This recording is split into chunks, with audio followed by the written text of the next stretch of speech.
sailing with Dennis Wilson. We was drinking gin. How was I supposed to know that a beach boy couldn't swim? My luck hasn't been too good. Now I must move on. I'm still hoping to get a phone call from Stevie Ray Vaughan. Hello? What? Really? Oh, I didn't even know he was sick.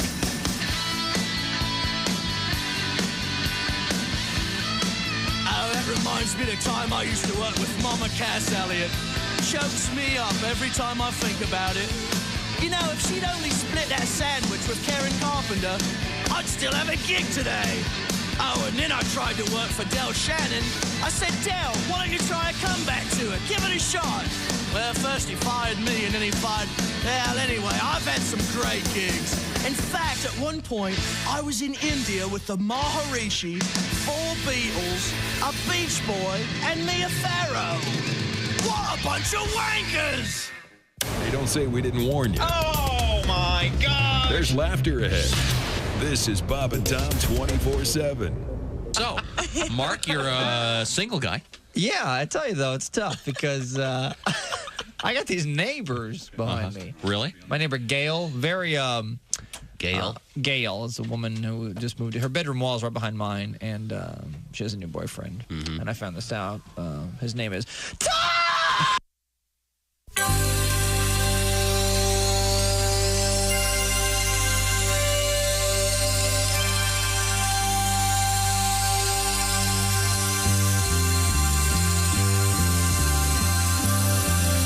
It's the Bob and Tom Show.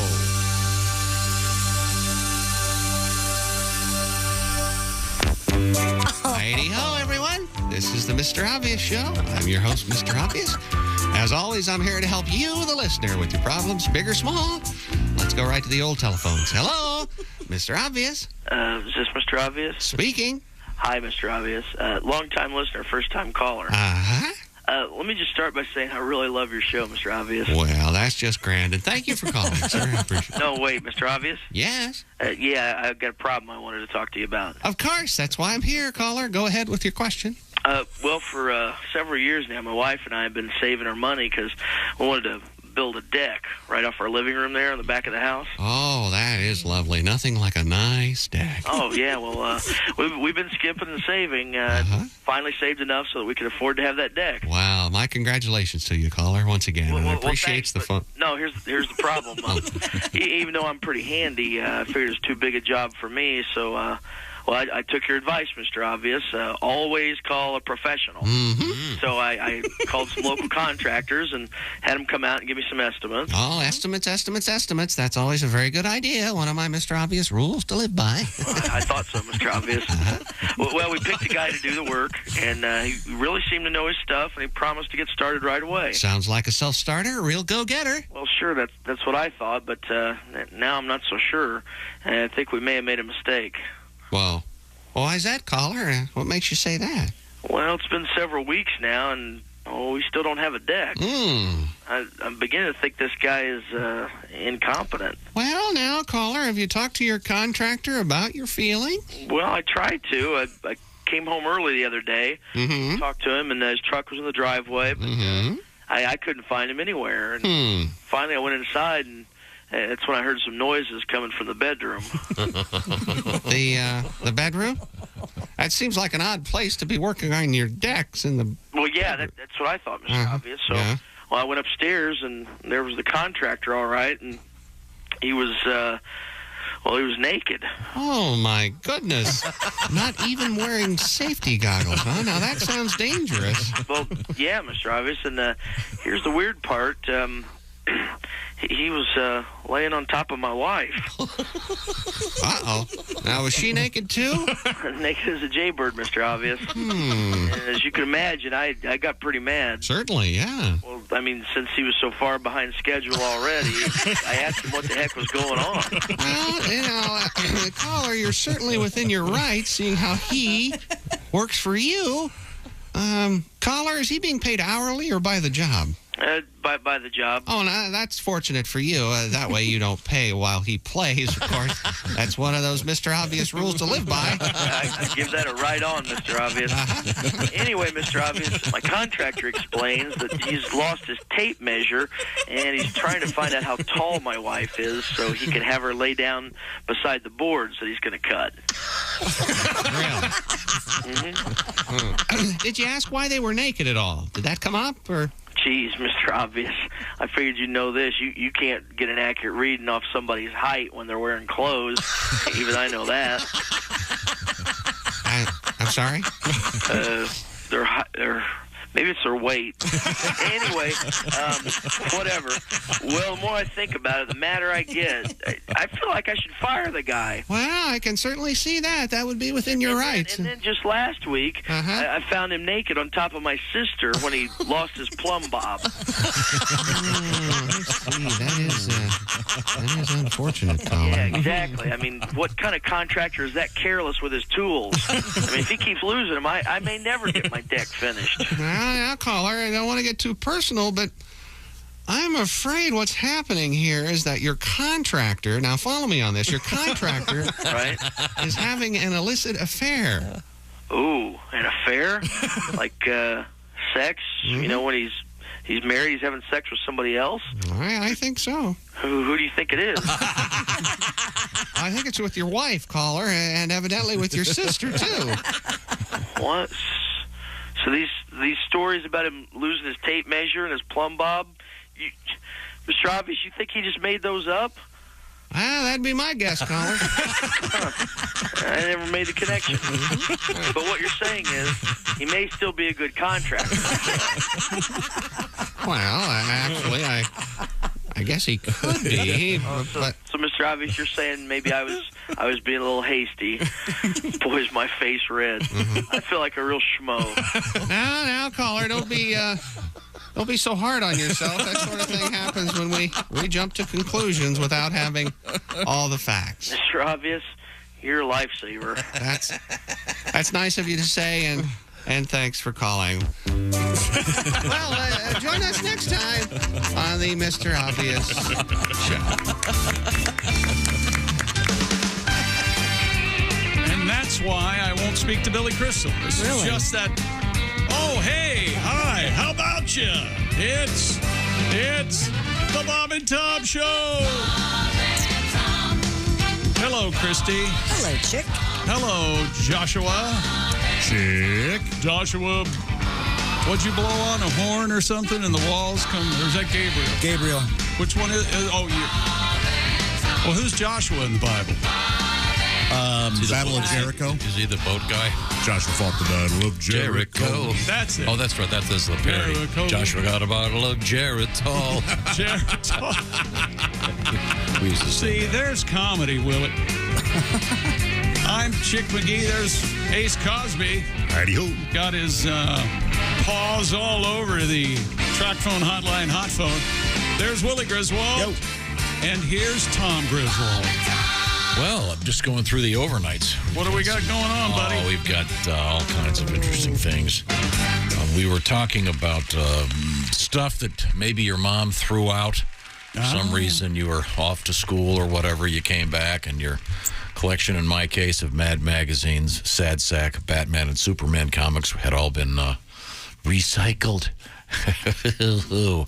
And by the way, John sent me a stack of Sad Sack. But books. Isn't that the worst part of clearing out a room or a closet? You got to go through everything. Yes. If you just go in there and just get a shovel and just throw it in the trash can. You don't know you missed it already. No, it's been there for 2 years. What the hell? Yeah.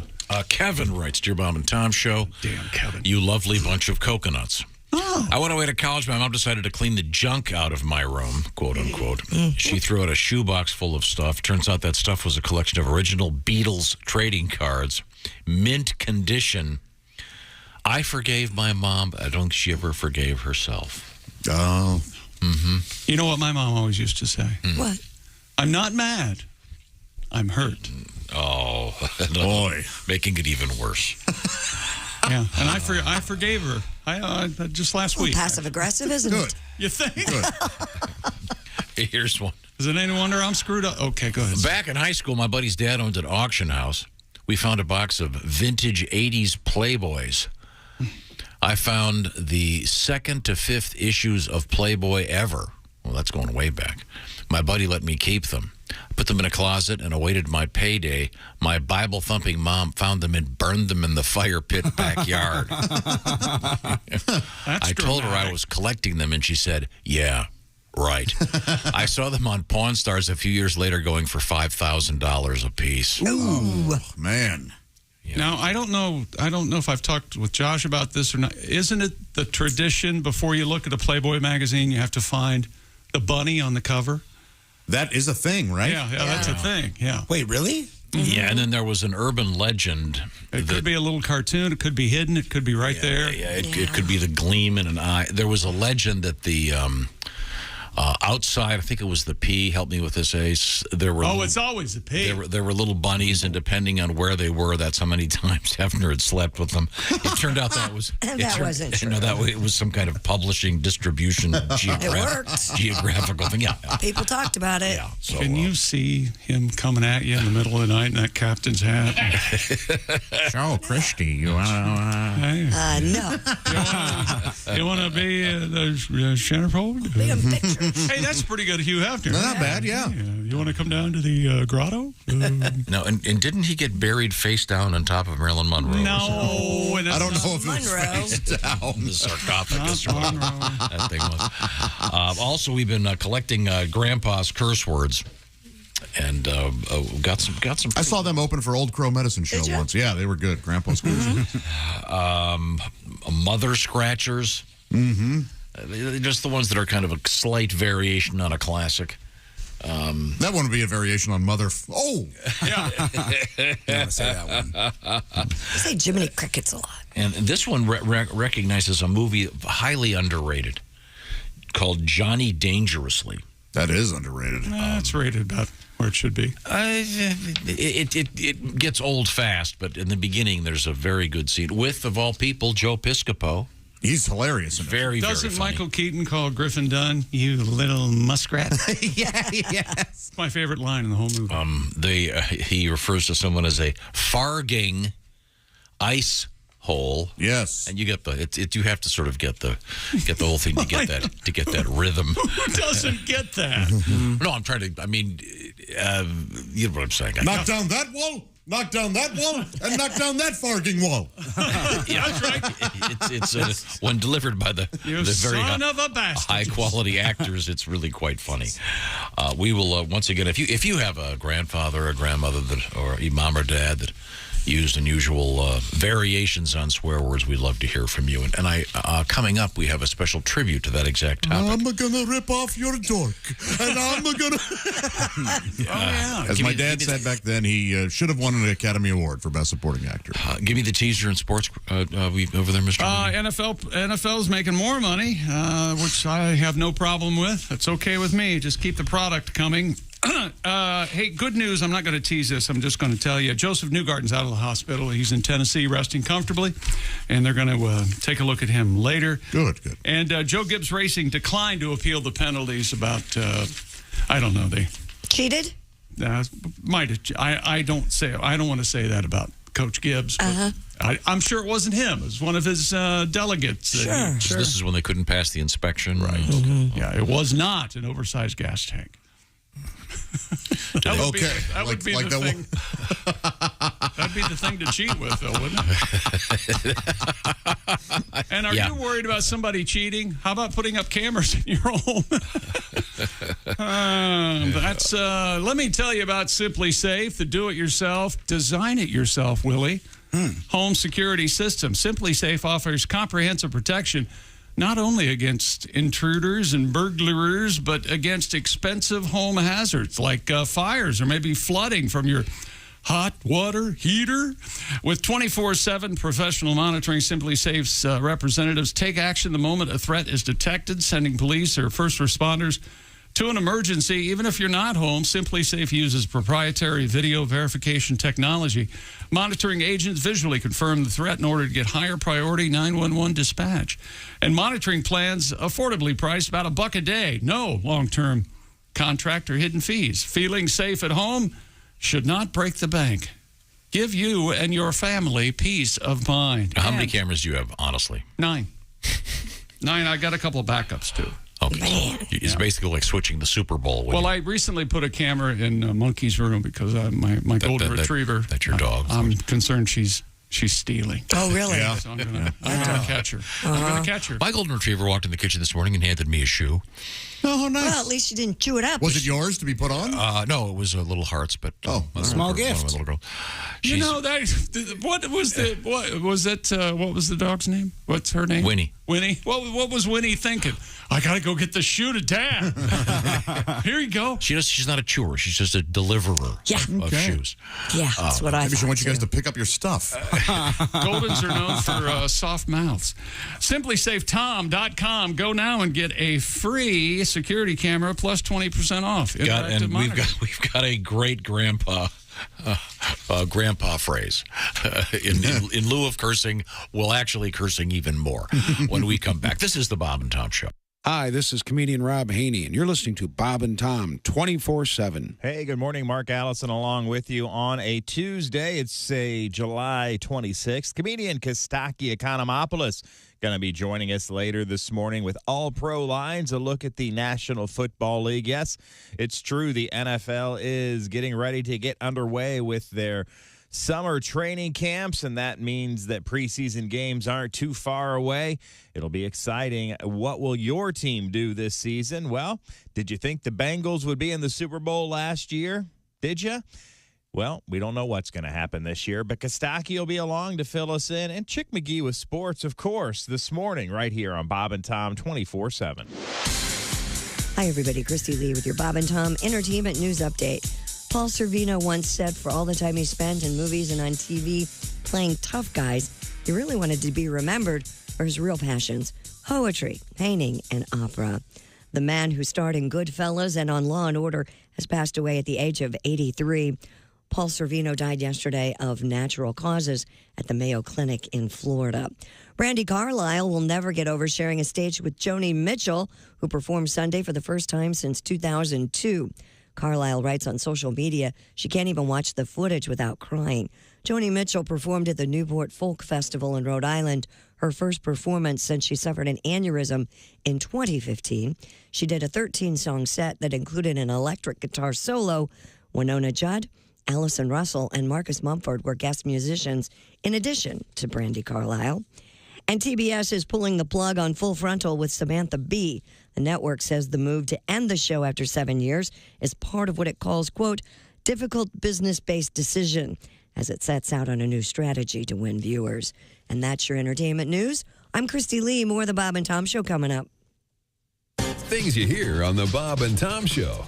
Comedian John Campanera. Vin Scully is funny because he's one of these announcers that loves to read lips. Wait a minute, here comes Tracy out of the dugout. He's in the umpire's face. It appears he wants to take the ump to Fuddruckers after the game. You know what makes me laugh is Skip Carey, Harry's son. He does the Atlanta Brave games. Sure. I listen to this guy when I can't sleep. Chipper Jones takes one on the outside. 3-1 on Chipper Jones.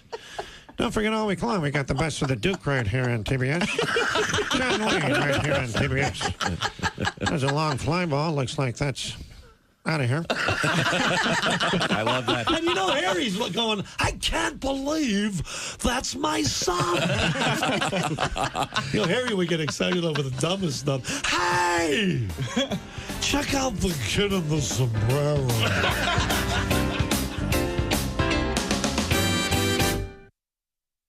Hey, hi, this is Tom. And this is Chick from the Bob and Tom Show. Hey, Christy, what's the best way to get full access to the show? Hey, what? You introduced me.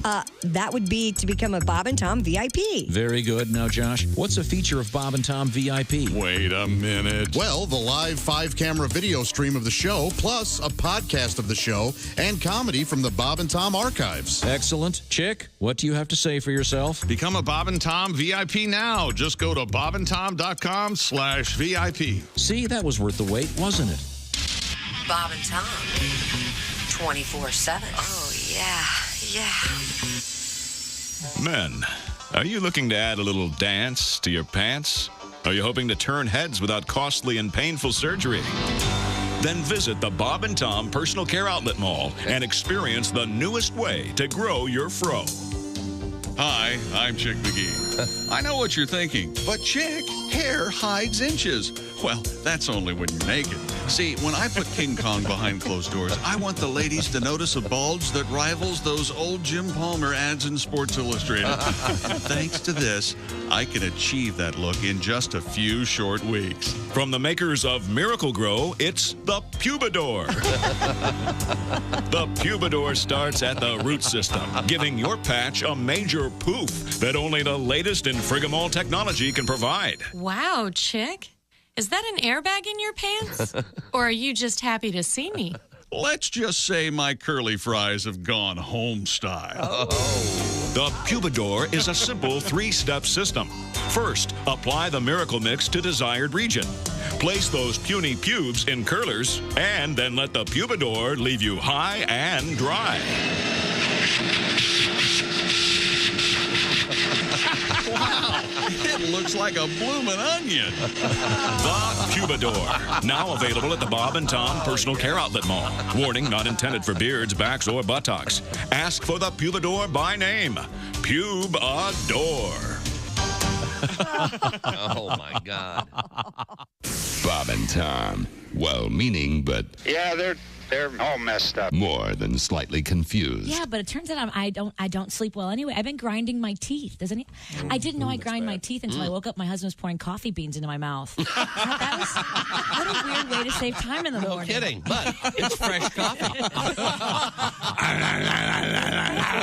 And Jesus said, take this bread and eat it. It is my body. And the disciples said, Jesus, we're all on low-carb diet. We appreciate you dying for our sins, but we're all trying to slim down a little bit. We want to look good in the painting. Good morning, sunshine. Bob and Tom 24/7. Hey, welcome back to the Bob and Tom Show. Christy Lee at the news desk. Hello. Josh Arnold at the sidekick chair. There he is. There's Ace Cosby. There's Willie Griswold. Yo. Big rumor tomorrow, Pat Godwin returns. Nah. That's the rumor. I told him we'd call him on the road this morning. He'll probably get COVID. Why? He's still on the road. He should be. He doesn't need to be driving. 2-day drive from South Florida. He's Believe me, you can't do that to him. You on the phone never works. What do you mean? Because you always criticize the phone quality and, oh, do you have anything for us? One of those. And if you do that to Godwin, he's going to just dissolve. Unless it's you driving to the airport, insisting on calling in and just telling us about traffic patterns. Yes. And telling us the coffee shop you place is actually closed today. Plus, do you really want to hear a man hit a deer? Oh. He does have the record for this room. Yes, he does. Yes. I just tagged one. Did you know? With my right front bumper. And I thought, whew, just to send it a message? Yeah, I was in a big SUV and I thought, oh boy, that's not going to cost much. $37.50 was what it cost me to get that fixed. $30,700. Wow. How's the deer doing? He scampered off into the woods like nothing happened. Okay. Still has all his money. I think he's working for a body shop, is what I think. Oh boy, that would be a racket, wouldn't it? Oh, did you see the whale that hit the boat? Yeah. No. I did. And I'll say, yeah, precisely. The whale hit the boat. One of those things. Was it breaching? Yep. Jumped out of the water. Not only that, but it was jumping out of the water. Well, the boat was in the whale's way. Sure. Because remember, the boat was in the whale's house. Yes. Remember that. Exactly. There's a video of it. Whale has home field. Everybody all right? Well, I don't know. I mean, the people are all right. No one else. Okay. The whale. We'll find out about that. I'm sure the whale's a little sore. Yeah. You land on a boat. Whale TV News covered that story much differently. Now, selfless man. Before we get back to sports. Selfish, sorry. We've been talking about maybe mom, dad, grandpa, grandma avoiding cursing. Yes. And they'll use other phrases. I like this one. This is not a swear word, writes Ashley, but my grandfather always said, If it's got boobs and an engine, it's going to give you trouble. Thank you. So some good advice. What about the exact opposite of this? I have a dirty old grandma, but she grew up on a farm, and she insists that she calls roosters cocks, but she's just constantly saying, oh, yeah, I've got this big cock at home. I've got a cock on the shelf. I've got a cock in the fridge. I think that's just colloquial. That's not, yeah. Are there any other terms like that, like old people, words that people use now to be kind of like insulting or can be kind of mean? Yeah. But to them, it's just totally regular. Yeah. Anything but... You mean sexual? Yes, yeah. Oh, Yes. okay. Not segments of society. No, yeah, you know what I mean, yeah. My grandma used to always talk about how she would go to Olive Garden, and if there was a wait, the hostess would hand her a big vibrator, and she would have to wait for the vibrator to go. Yeah. Exactly what I'm talking about, Chuck. So, Thank you yes. very much. Well, I got my vibrator right here. Then one time she talked about going to the casino and blowing her wad all over that place. Yes. And my dad and I had to leave the room. Blowing your wad. I know, but we still... That's a valid double entendre. That's more of us being children than... Okay, now this one is still a curse word, so I'm going to have to let you fill it in. We'll go with the standard 4-letter S word. Are we all in agreement with as to what that is? My grandpa, this is from Ken, he writes, my grandpa would say, well, S-fire and save the matches. I don't even understand that. I know. Well, if you don't have to use matches if you can do that. Yeah. Oh, I guess you're right. Oh, I see. It's a verb. So if you could defecate fire, right, you wouldn't need... Hey, honey, I just lit the barbecue. Might want to let those coals burn down a while. You kind of have to think the Human Torch does that, right? Oh, Oh, yeah. And what good is he? Hi, I'm going to come and save you while I'm on fire. No. He can burn buildings down. You can keep the Fantastic Four, as far as I'm concerned. They're trying to shove them down our throats. They will again, yeah. So They've already been... The release date's already out. What is it, Stretchy Man? And It's fantastic. It's John Krasinski. Not particularly interesting. The most likable man in the world. Okay, and then is the woman? Is she Invisible Girl or something? Mm-hmm. Sue Storm, sure. Yeah. Invisible Girl. This the part of the punchline of a great joke. You know, the one where Superman's flying over it. Yes, we know. Yes, I do. I think it ends with my ass is sore. That's what the Invisible Man says, right? So anyway, I've heard variations on this, but the S-fire and save the matches. That's comes to us from Ken way out in Washington State. Thank you very much. This is from Kenny, and it's how I cuss on the air. My friends ask me why I've started to say holy hell all the time. I thought about it, and it's what Chick uses all the time. Holy hell. I had no idea. I'm turning into Chick McGee. And then he says, love the show. Sort of. Kind of. Mostly. Kenny from Fresno. Thank you, Kenny. Thank you, Kenny. Kenny, I stole, not Kenny, Chick, I stole ass over tea kettle this weekend. Oh, did you? I never said that expression before. I threw it in, a Chick McGee original, right into the Willie Rolodex It's now. really satisfying. Yeah, I like that too. Ass over tea kettle. Here's one again. Some of these have actual curse words in them. Chuck's grandpa would say,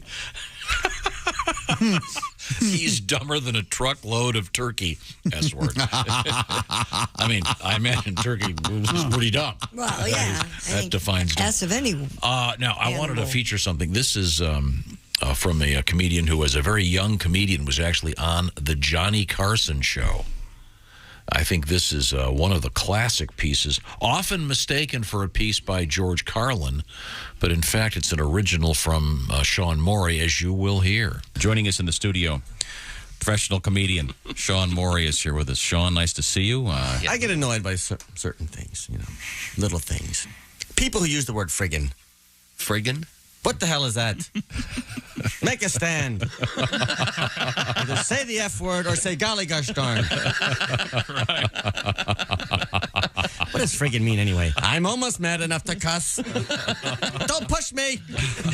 I'll say friggin'. I don't give a shooby dooby.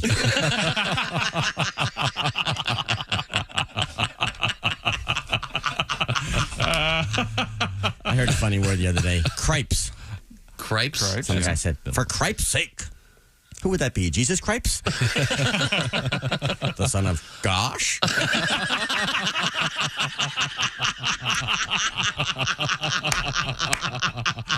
Of the Church of Holy Moly.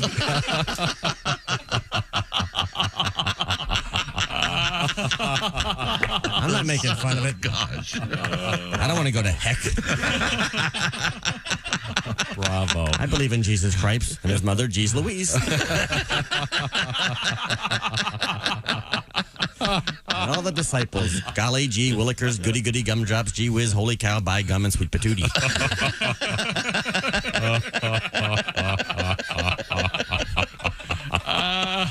There's too much obscenity, really. What do you mean now? How about these kids you see wearing obscene T-shirts out in public? Mm-hmm. I see a guy who's wearing a shirt that says, "Shut up, bitch." What's he trying to prove? That his mother didn't dress him? Oh, Bobby, wear your "Shut up, bitch" T-shirt today. You look so cute in that. Oh, no, I don't want to. Oh, come on, wear your "Blow Me" shirt.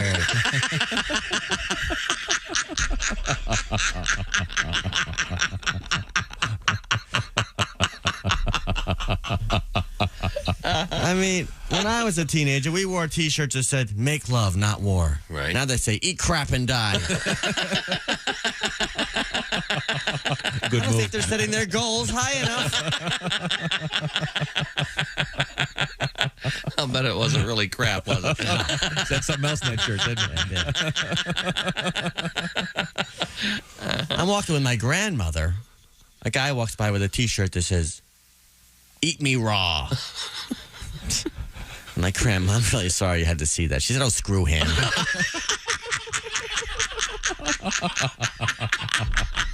Wasn't screw either. Was it Frig? No, she made a stand. She took a stand. Sean Moore. It was truly one of the classics about curse words and obscenities and trying to step around them. Curse words and obscenity, much more prominent in today's culture.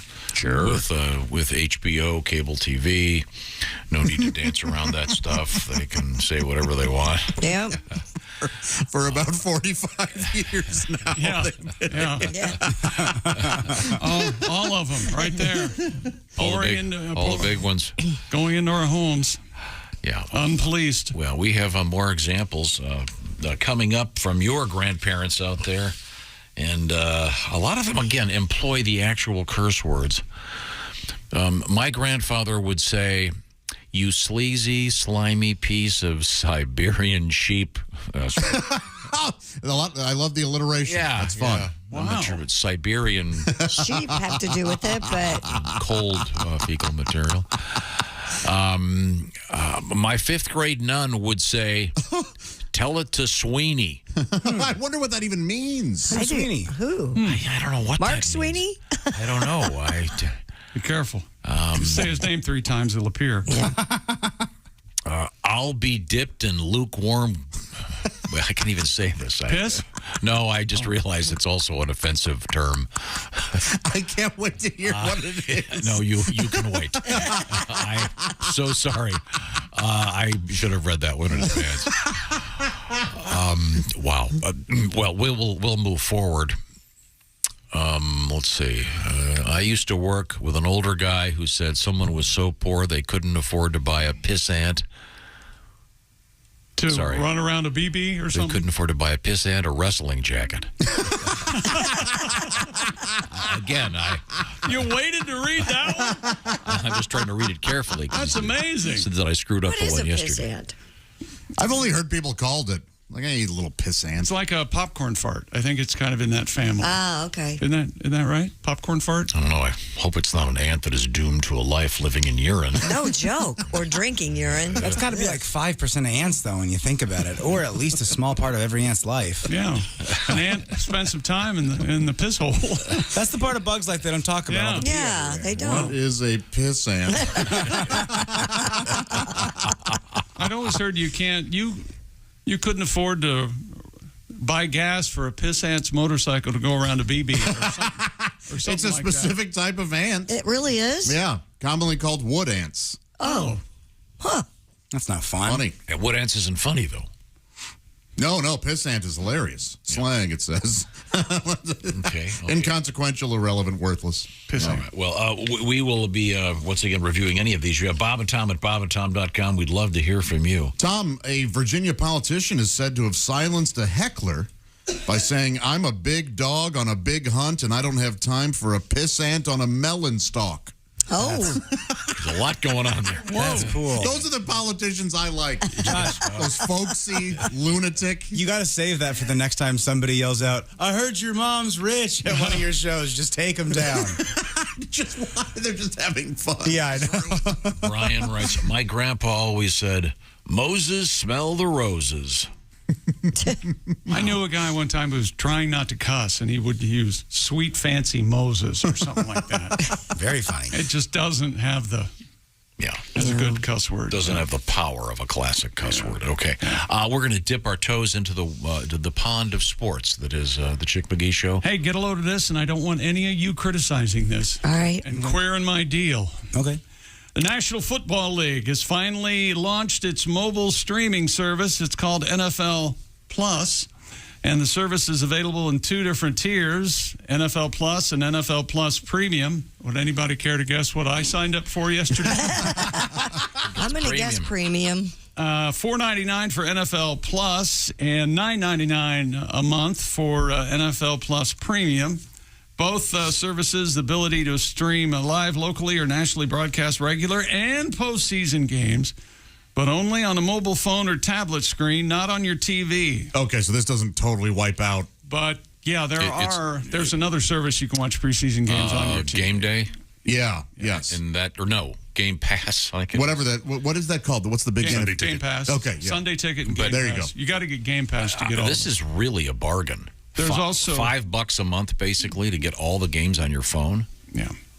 Also, live game audio for all games, home and away. The entire slate of preseason games and ad-free access to NFL's on-demand programming. Oh, I like that. Churches everywhere are going, you know what? We're not doing the afternoon service anymore. Oh, it's already tough. It's all going to be dudes on their phone. If you're out west, the Father, the host, and the Jesus. That's correct, sir. Jesus. NFL Premium comes with a few perks, including ad-free full and condensed game replays. I do love the condensed game replay. After your team wins, you go and in like 40 minutes, you can watch the whole game, every play. Mm-hmm. It's very nice. I'm sure you would. Also, what I think you would like, at least you used to like going around and trying to find on the internet the home team's radio broadcast. Yes, and I found it and got it squared away, and now it's part of this program. You get that. You get that for free, also. Mm-hmm. Hey, Chickster, are they going to have some sort of red zone equivalent where you can watch all the games at once? I don't think so. That'll be separate because the NFL Sunday Ticket is still owned by DirecTV, I believe, for one more season. Cool. And then all hell's going to break loose. With the new NFL, what's it called? NFL Plus is available now? Mm-hmm. Wow. Well, there's not anything on it now, but...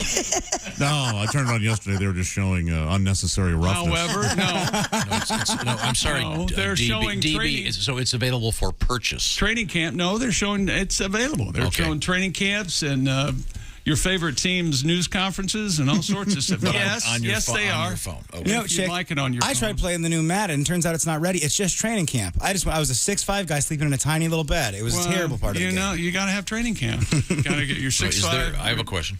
I don't have an answer, Tom. Is there a way to take something that's designed to be shown in your phone and transfer it to a large there screen television? There television? are all kinds of hacks yesterday. There are, online. Okay, there were. I figured there's a way to get around it. Well, that's cool. But NFL Sunday Ticket, you still need that if you want to watch out-of-market TV on your TV. And then they're in some kind of a bidding war with Amazon, I heard. Apple and TikTok and the NFL YouTube. has muttered something about $4 billion for the rights or something. They finally realized DirecTV would not be a going concern without NFL Sunday Ticket, and they're coming to the table with something. Okay, it's going to be big dollars. Now, if you are listening to, say, the home team or the away team's radio broadcast of your favorite game on the Raycon Earbuds, it's going to sound better. That's right. How should you listen to anything? With your Raycon, specifically your everyday earbuds. They look, feel, and sound better than ever with 3 sound profiles to match whatever you're listening to. They have noise isolation and awareness mode, and you can listen while you travel or during a grueling workout. Tom and I are listening to a swell podcast right now called The Bomb that he turned me on to. It's about BBC. the nuclear bomb and how much of a badass Leo Szilard was. He was the man. I digress. Raycon, you also get 8 hours of playtime and 32 hours of battery life, and you get all this for just half the price of other premium audio brands. And no wonder Raycon's everyday earbuds have over 49,000 five-star reviews. Just Raycon and John Krasinski have 49,000 five-star reviews. And right now, go to buyraycon.com/Tom and get 15% off your Raycon order. That's buyraycon.com/Tom for Raycon's 15% off. One more time, buyraycon.com/Tom. Twice the audio, half the price. Are you kidding me? Buyraycon.com/Tom. Coming back with the return of ESPN's The Ocho. Also, Choco Taco. Uh-oh. R.I.P. I have details coming up. This is the Bob and Tom Show. Reach us.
We got some extra from the Bob and Tom Show. With us in the studio, comedian John Garrett. You have a straight job? I mean, like a normal day-to-day thing? Yeah, I actually do. I'm actually a CPA, believe it or not. Yeah, and that spells party. Yeah, it does. Most people think CPAs are hysterical. Yeah.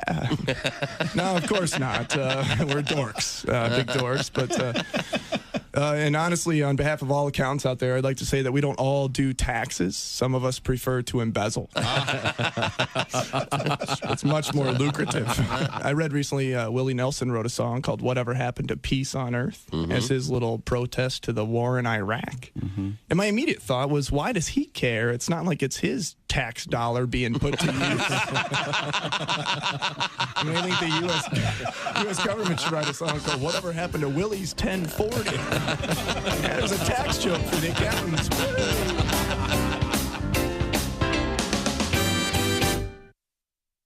Hi, this is Bob and Tom 24/7. My name is Jim Gaffigan. I have to go and, well, I just had a so you know where I'm going. Hey, thanks a lot for listening to the Bob and Tom Show this morning. Catch any part of the show you missed later today right there on our Bob and Tom YouTube channel. And you can stream the show live each morning as well. Just go to YouTube and search The Bob and Tom Show. It's Tuesday, July 26th. Comedian Kostaki Economopoulos, the biggest name in comedy, going to be joining us. And he's going to be back on track talking about All Pro Lines. What's that? Well, it's his Facebook page where he talks about the National Football League. He also sometimes posts a possible joke that you could make up for yourself about a topic in the NFL. I should say the topic is there. You make up the joke. Then if he uses your joke on the air, he'll credit you. Pretty cool. Go to All Pro Lines on Facebook or Kostaki.com. You'll figure it out, and we'll talk with Kostaki later this morning right here on Bob and Tom 24/7. Good morning. Good morning. I'm Mark Allison with things you may have missed. American basketball star Brittany Griner has returned to a Russian courtroom for her drawn-out trial on drug charges that could bring her 10 years in prison if convicted. The trial of the two-time Olympic gold medalist and Phoenix Mercury standout began July 1st, but only 4 sessions have been held, some of them lasting only a few hours. In one session, she acknowledged She was carrying vape canisters containing cannabis oil when she was arrested at a Moscow airport in February, but said she had no criminal intent. The slow-moving trial and her 5 months of detention have raised strong criticism among teammates and supporters in the United States, which has formally declared her to be wrongfully detained. Russian officials have rejected that designation. Is $810 million worth $2? Well, that's a good question, given it costs $2 to buy a Mega Millions lottery ticket that could pay off with an estimated $810 million prize. It's the nation's fourth largest jackpot ever. The next drawing is tonight. That's Tuesday night. Before plunking down $2 for a ticket, it's good to remember your chance of winning the grand prize is minuscule, 1 in 302.5 million, and winners nearly always opt for the cash payout, which in this case would be an estimated $470 million. Don't forget, you still have to pay your taxes, but wouldn't that be nice? It's nice to dream, isn't it? And that's a look at things you may have missed. Get out there and buy your Mega Millions ticket. And remember, thank yous come in the form of cash, and you're welcome. That's a look at things you may have missed. More of the Bob and Tom Show coming up.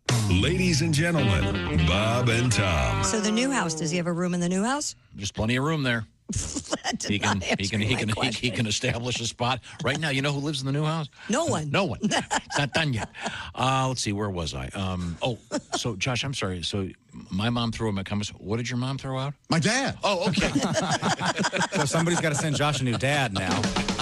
Bob and Tom in the morning and highlights all day long. The Bob and Tom Show, weekday mornings at 6 a.m. Eastern on Bob and Tom 24/7. Hey, guys, it's Kid Tarmac. This is Bob and Tom 24/7. Kid Tarmac. Time now for the guy who would rather watch Star Wars than have sex. Hey, babe. I was talking to the girls over at Delta Gamma, and they were thinking you and I should drop by and have a little fun. Hold on 1 second. This is the best part. Vader's got Luke cornered. Come on, honey. Why don't you corner me in the DG house? There's a sorority full of girls just dying to feel your force. Oh, wow. Just look at the way Vader swings his lightsaber. Wait. Luke's about to get his hand cut off.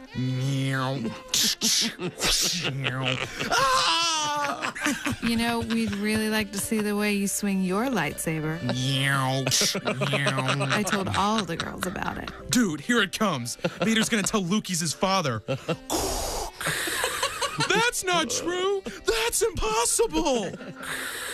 Come to the dark side, Luke. Baby, you can come to the dark side if you want, right now. I'll never turn to the dark side. I'm Luke Skywalker. Fine, forget it. You're more like Luke Skywhacker. Enjoy going Han Solo tonight, dork. Those are two separate characters, and actually it's pronounced Han, not Han. See, Han was actually... Remember that to win some cash. Hey, welcome back to the Bob and Tom Show. Christy Lee at the news desk. Hey, chick. Hey, there's Josh Arnold. Chick. He's at the sidekick chair. There's Ace Cosby. Howdy. Manning the track phone hotline hot phone. There's Willie Griswold. Good morning. I'm Chick McGee, and here's Tom Griswold. Sorting through the overnights. We got a bunch of emails, stacks of it, in fact, and we're finding out what it may be something Grandma, Grandpa said to you. Here's one. What have you got over there, Christy? Not a swear word. Well, what is it then? Not a swear word, but Grandma would say, well, smear me with honey and throw me to the lesbians. Now, she would say or request? Maybe that was her fantasy. That is I've never heard that before. No. Don't throw me to the lesbians. No. My maternal grandfather, when he was mad at someone, would say, dry up, flake off, and blow away. Oh. That would be harsh. Yeah. Why don't you dry up, flake off, and blow away? Yeah. Jeez. Yeah, there's a lot to that. Kind of a whole procedure. John says, speaking of non-curse words, my dad, a Vietnam combat vet, would always say, well, crap on a crotch. Listening from RAF, Lakenheath Air Force Base here in It's the RAF. Anybody guesses where he may be? Britain? Richmond? Yes. Right there in England. Thank you, John. All right. RAF, badass. Adam says he was deployed with a guy from Kentucky who would say, I hope I can say this, I'd rather stick a wet noodle up a bobcat's ass in a phone booth. A tough chore. Yes. Yeah. Yes. Let's just take this piece by piece. Yes. Yeah. Sticking a wet noodle in the rectum of a bobcat, very difficult. Right. Sure. With any rectum. Yeah. In a phone booth, more difficult. Of course. Confined space. Not a lot of wiggle room. You're going to get scratched. Yeah, he's going to be tearing the living Jesus out of you. Do you have a bag of wet noodles on your person in this? This is nuts. Wasn't that one of the compliments for a boxer? Oh, he'll fight you in a phone booth or something. Remember that? Oh. I didn't know that. How about this one?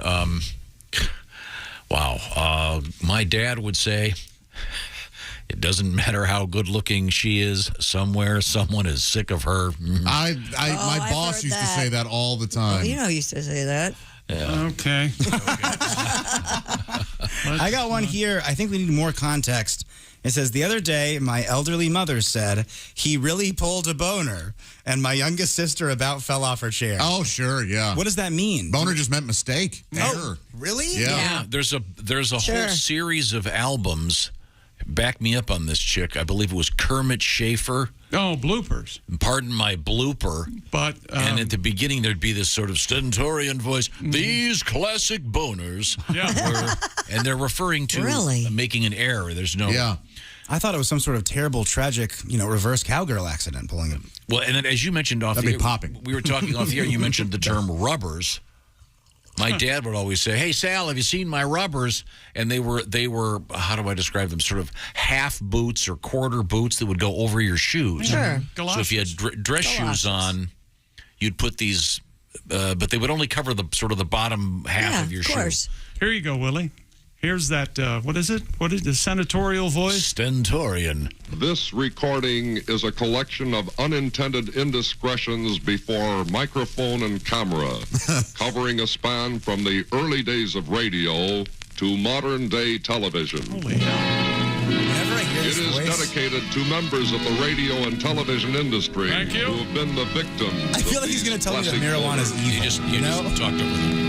We turn back the clock to where he the said, early pioneer days of radio. That's where he said, these classic boners. I missed it. To what is considered the...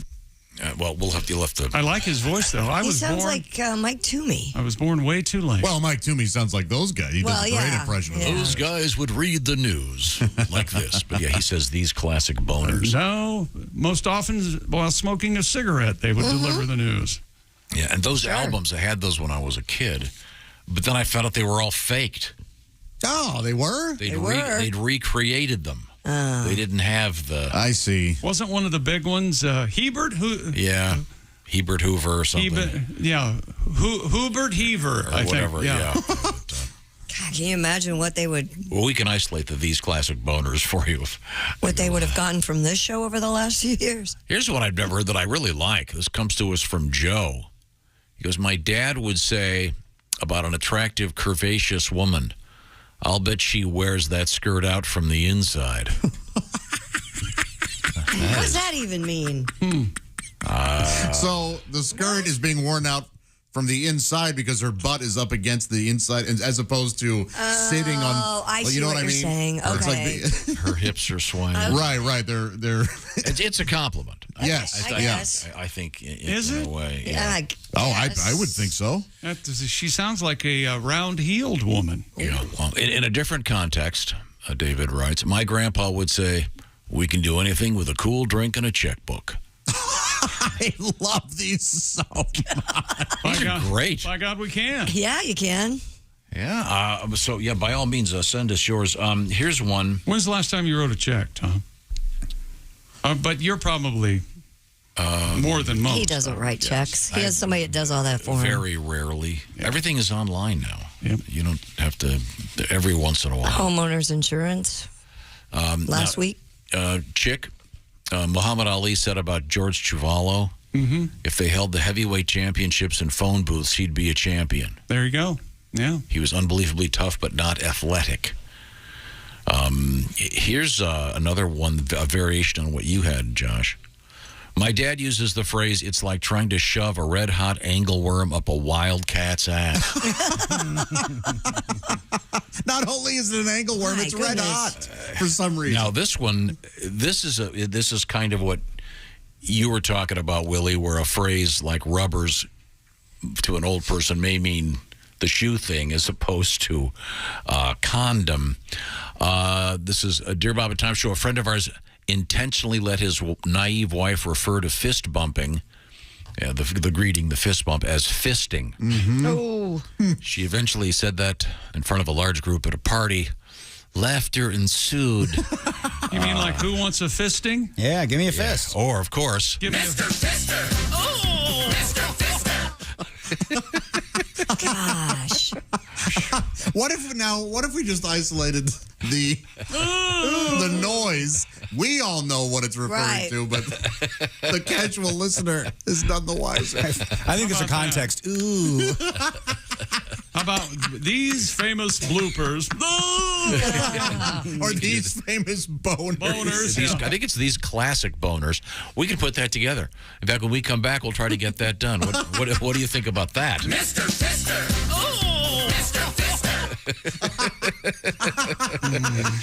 See, fisting, Christy, I know what is it means. not necessarily the fist bump. That's a different term. Although both of them could be. I mean, the fist bump could also sound like some kind of a rather intimate invasion, if you will. Once again, we're looking for words that Grandpa may have used. Or now, I've got this one. Someone said that tell it to Sweeney. Yes. Yeah. Means tell it to someone naive or ignorant enough to believe it. Okay, I wonder where that name comes from. It must be a character in something. Yeah. Had to be like a sitcom, R. Miss Brooks or something. But it was out there for a while. Apparently, he's been retired as a phrase that has any meaning. Okay. All right. When we come back, we'll be exploring this. Also, we have such stuff in sports. Is that correct? Yeah, something. I'll find something. Okay, good. You'll have fun. The return of the Ocho, I know that. This is the Bob and Tom Show. Keep it.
Things you hear on the Bob and Tom Show. Comedian Jeff Rothpan here in the studio with us. When I was a kid, all these other kids got to go to the Barnum and Bailey Circus. And I remember begging my dad, please, I want to go. All the other kids are going. He said, no, we just can't afford it. Tickets are expensive. He ended up taking us to this Bob Circus. It was actually called, no, this is true. Bob Circus. Yeah, and it was in a mall parking lot. And what a difference. I remember the guy yelling, and now huge midgets. What the hell is that? Oh, yeah, there was just one after another. The bearded man. I think they actually had the talking mute. Hi! Man, what the hell is this? How does he do it? It's amazing. He's a mute, yet he speaks.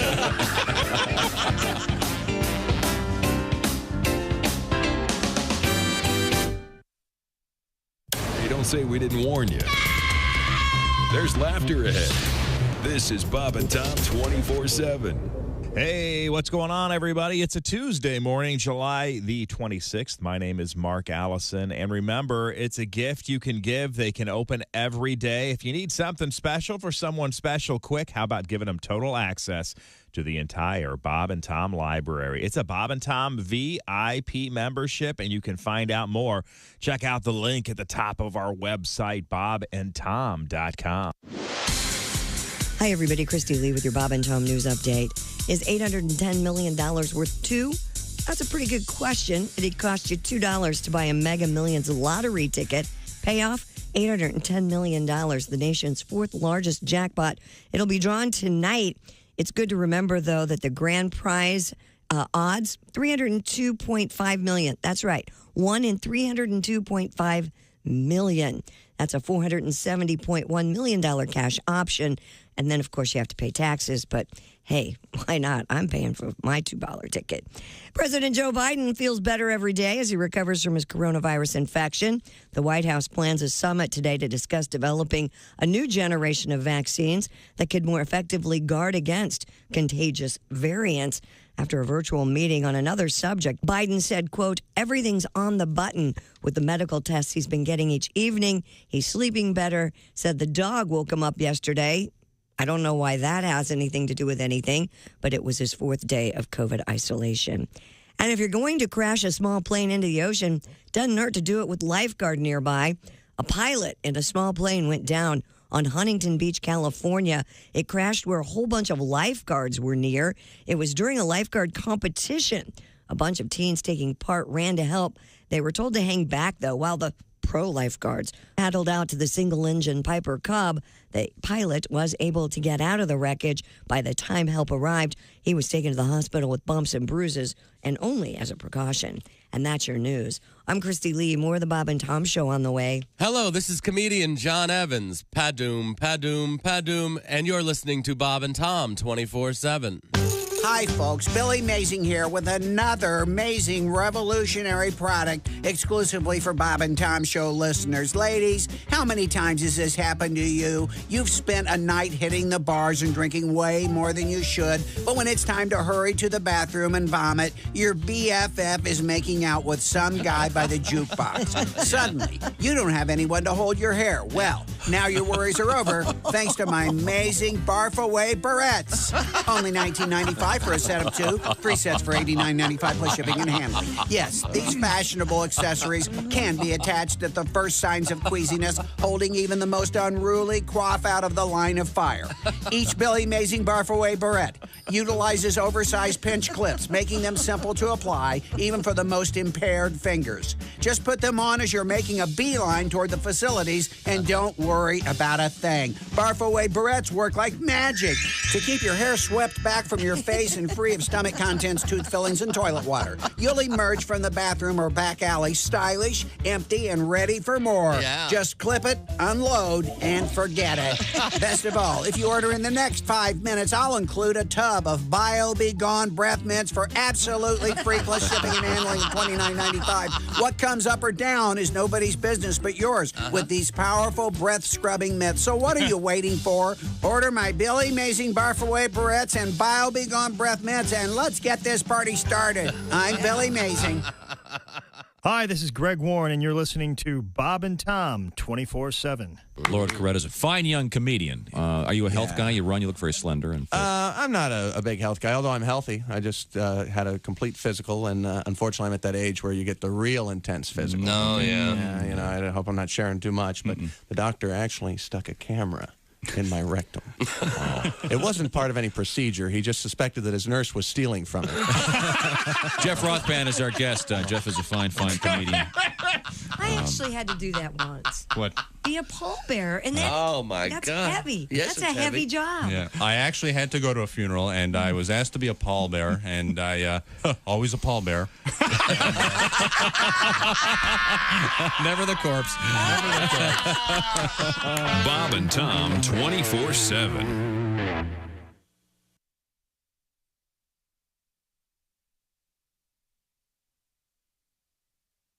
A great show. Hey, welcome back to the Bob and Tom Show. Christy Lee at the news desk. She's Yes, doing I am. the in-chair bossa nova. Yeah. Got your hand on your tummy, the other hand in the air. It's all in the hips. Oh, perhaps you had too much champagne. There's Josh Arnold. There's Ace Cosby. My man. There's Willie Griswold. Good morning. I'm Chick McGee, and here's Tom Griswold. Going through the email, some interesting things that Grandpa and Grandpa may have said, or unusual phrases. This comes to us from Randy. He writes, I work with a guy who will always say, I'd rather have a pap smear with a porcupine. I don't know what that means, but I can think of at least 2 reasons why. Yeah, you don't want to do that. This is from Paul. A couple things my dad would say. Yes, Paul. It is Paul. If I would ask where something was when I couldn't find it, my father would reply, and we actually say this around here. If it was up your ass, you'd know where it was. Yes, I will. Another one I also say, if I want to have something, my father would say, well, you know what? I want one of those. I need 2 of those. One to crap in and the other to cover it up with. Didn't your dad say something about holding his hand out? Oh, you crap in one hand and want in the other and see which one gets fuller fastest or something? I love that. Yeah. Okay, well, these are somewhat earthy. It was a warm man. In many instances. Okay, we have the updated version. Once again, we're talking about certain words like boner, which may have a different meaning, or rubbers. Again, my dad would wear rubbers all the time on his shoes, not to be confused with prophylactic condoms. But the word boner, we were telling Willie, you go, man, he really pulled a boner, meaning he made an error. That he's not actually yanking on a turgid member. Wow. Here is another. This was from what they called the Pardon My Blooper records. I think it was a guy named Kermit Schaefer, and they were recreating alleged famous radio problems. Here we go. It is dedicated to members of the radio and television industry who have been the victims of these classic boners. There you have it. A victim of these classic boners. Okay. More grandpa and grandma sayings coming up. These are really good. Grandma and grandpa used to say. I have kind of a funny one here. All right. My mother used to call our pet cats to the house by yelling, pussy, pussy, pussy here, pussy, pussy, pussy. She claimed that's how her mother called them home on the farm. Did I mention we lived across the street from a school? No. A lot of fun with that pussy, one. Pussy, pussy, pussy, pussy, pussy. Just kids running around. Puss, puss, puss, puss, puss. Well, isn't that favorite Bullwinkle, Rocky and Bullwinkle? And Bullwinkle's, it's Poetry Corner or something, and he's reciting some pussy poem. Or, my sweet little pussy. And it's about a kitty cat. Of course. Well, yeah. That's one of those words that is that way. Sure. Yes. Boy, some of these are really on the edge of whether or not you can say them on the radio. I always say better to ask for forgiveness than permission. Oh, really? As you're handing a check over to the I'm going to run this one by someone before I... this is offensive in so many ways. We'll just move forward. Well, then let's not do it. Don't run it by me. I'm going to say, okay. We have Chick McGee over there at the Bob and Tom Sports Desk. Have we missed anything? ESPN 8, the Ocho, that's right, returning August for 24 hours of so-called seldom seen sports. Cool. The Ocho will take over ESPN 2 on Friday, August 5. This year's programming includes 14 and a half hours of live events from 2 venues in Rock Hill, South Carolina. The day starts with Turf Wars Kickball Invitational and concludes with the United States Air Guitar All-Star Air Off. That'll be fun. All right. Would you rather watch this than an NFL game? Well, not necessarily. I think they're just having fun with the Ocho. What are some other sports they're going to be covering? Well, thank you for asking, Tom. The WATL, the World Axe Throwing League. Sure. AWA Wiffle Ball. The 2022 Bull Shooter Invitational Shootout. Ooh. What does that involve, do you know? I don't know. The 2022 Pro Breaking Tour Invitational. Is that breakdancing? It's breakdancing, presumably, which is going to be in the Olympics, right, in Paris? Were you a breakdancer? No. I thought you were. Why did I think that? I don't know. I've never... Chick, you got the Adidas tracksuit on. You could be a breakdancer in that Maybe thing. I should just... Yeah. Germs. Yeah, you'd probably primarily do slow dances. Pogo Palooza, the Pogo Palooza Cup of 2022. Pogo stick. I'm guessing. Dodgeball All-Star Showcase, and then something called Slippery Stairs. Slippery Stairs? Did you have that guy in gym class? The quarterback from the football team who played dodgeball, and you would hear it coming, and before you'd see it, it'd hit you right in the face. You'd go back to class, you had this huge red circle on your face for another hour. Yeah, we all had that guy. Boom! This is the Ocho, August, what is it again? 5. Okay, on ESPN. That's funny. That'll be cool. They already have tag, competitive tag, which runs in a normal fashion on ESPN. Really? And also the cornhole. Cornhole tournaments, yeah. Cornhole tournaments, Tom. Oh, yeah, that's all there. Jay Cutler, former NFL quarterback, was playing in the cornhole tournament. How'd he do? I think he lost. Oh, really? Yeah. I didn't stick around for the end. But, he treats that in kind of a smarmy, I don't give a shit. You know what he means. Yeah, You know what I mean. But Jay Cutler. What is do you have any idea what the event Slippery Stairs is? I hope it's exactly what it sounds like. Yeah, people trying to climb the stairs. Yeah, that sounds more like some dumb game show on network television now. Hey, after we're finished. What's wrong with American Ninja Warriors? Nothing. Nothing at all? Oh, I think they need to have a heavyweight division. of American Ninja Warriors. Yeah. Let's see the guys over 250 doing it.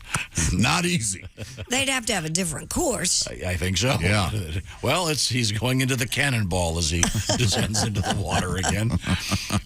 It's fun. I think you've seen it once. You've seen it every time, but whatever.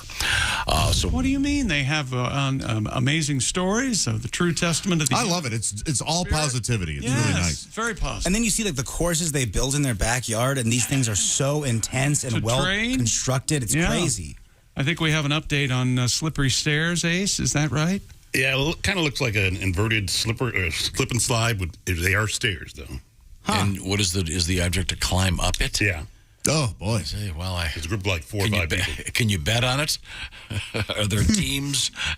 It's 5 guys. They're all wearing different colored shirts. They're walking up the stairs. They're kind of crawling up there. And you guys, these stairs, they're slippery. Oh, there he goes. He's falling down. Come on. Oh, there goes guy number 2 just fell down. Now, let's see, do that with really old people. No, see, you make these too cruel. Why? It's like you'd only like American Ninja Warrior if there were sharks in the water. So when they fell, they got eaten. Or if the most horrible would befall them, they were overweight. I heard you throw that out. Mm-hmm. What if they were fat? No, I'm just about 250. No, I'm just saying it's like gymnastics. They tend to be very slender. Yeah, they're in shape. Okay, great. It's the best show on TV. I will never. You're pretty slender. You think you could do it at all? No, not at all. I couldn't do any of that stuff. I'm just saying I think the show gets really boring. Sorry. It's sad that's what's on network. Have you ever really watched it? Yeah, I've seen. Okay, it's a great show. You guys are all right. That Thank you. That should be. Don't go to watch The Godfather when you can watch Ninja Warrior. And America's Got Talent. That's another complete waste of your life. Oh my gosh. And you're on your deathbed. You're just God. I wish I could live another half hour to watch American Ninja Warrior. You should do this all the time. They're genuinely angry. It makes me so happy. There's really no reason to pick on American Ninja Warrior. The other shows I'll give you, but that one is. No, it's amusing, it's fine. Mildly funny. Sure. It's just the same thing over and over again. Okay. It's not the same thing over. Many shows are. Okay, good. Watch that. Please watch that so you're not on the highway. There's somebody. The more you watch that, the less you'll be in my way. He has a special room or just a chair and a TV that he goes and watches American Ninja Warrior. You wait and see. Well, leave me alone. I'm getting ready for the show tomorrow. It's okay you don't like it. I'm a big fan. Okay. Coming up in sports? World records, Tom. Okay. Wall to wall. All right. Kyler Murray has an interesting clause in his contract, and it ain't Santa Claus. Coming up, we have a guy that went to a 7-Eleven, and he came out missing a hand. Oh, my God. Oh, wow. Well, it was cut off with with a sword. We'll find out why. Okay. Get it stuck in the roller dog machine? No. It was apparently he got in some kind of hostile encounter. Hey, roller dog. Yeah, he will not be on American Ninja Warrior unless they do a one-arm division. Hey, let me tell you about Raycon Earbuds. They call it the splashdown. There have been folks with prosthetics on that show. Of course there is. Take premium audio with you wherever you go with Raycon Earbuds, everybody. Raycon's everyday earbuds look, feel, and sound better than ever with 3 sound profiles to match whatever you're listening to. Noise isolation, awareness mode, choose to be immersed in sound or tune into your surroundings when you need to. Listen while you travel or during a big-time, sweaty, grueling workout, especially you ladies in those yoga pants. Yes. Your Raycons? Chick. Earbuds are comfortable enough for all-day wear, and they do not budge. Ladies, when you're there working out in your yoga pants. Chick, please. I'm sorry. With Raycon, you can also get 8 hours of playtime and 32 hours of battery life. Get all this for about half the price of other premium audio brands. No wonder Raycon's everyday earbuds have 49,000 five-star reviews.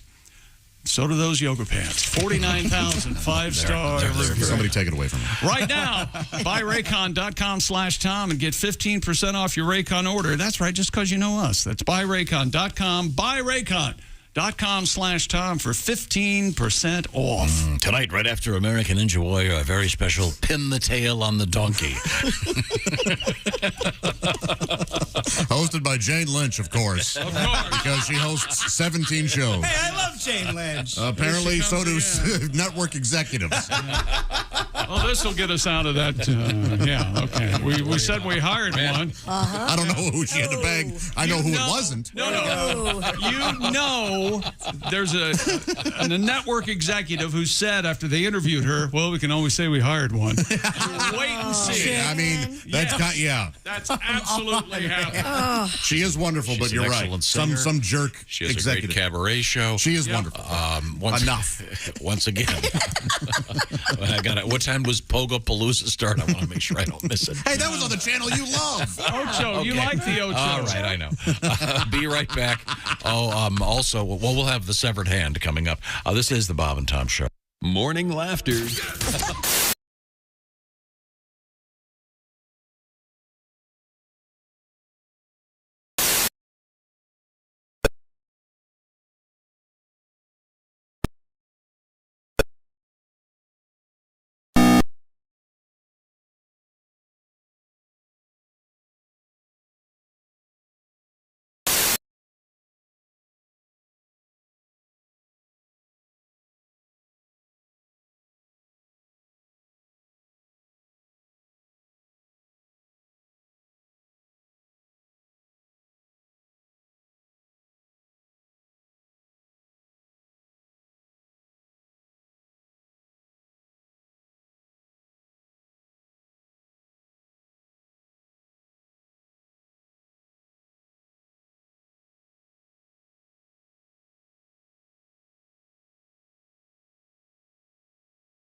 Upstate New York. I can't even remember where she was last week, but I know she was not in New York City. So it's always fun. That's coming up on Wednesday, our hump day. Also, Jessica Alsman from the Bits and Pieces podcast will be joining us, but that's getting ahead of ourselves. That's looking ahead to tomorrow.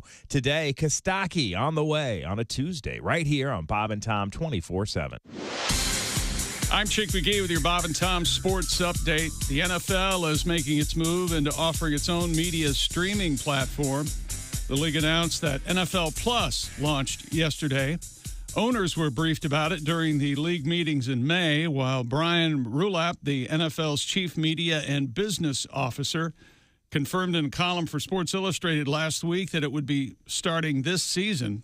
Commissioner Roger Goodell said in a phone interview with the AP, the direct-to-consumer offering gives the league the ability to understand what fans and non-fans are seeking in terms of content and customize it for them. Auto racing news, Joe Gibbs Racing has declined to appeal the penalties levied by NASCAR that stripped Denny Hamlin of the Pocono win and cost Kyle Busch his runner-up finish.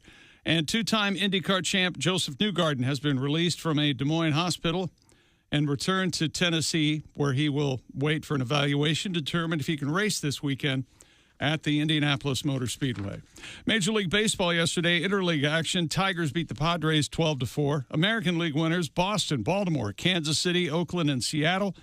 And the National League winners, Cincinnati, Philly, the Cubs, Colorado, Arizona, and Washington. I'm Chick McGee, and that's your Bob and Tom Sports Update.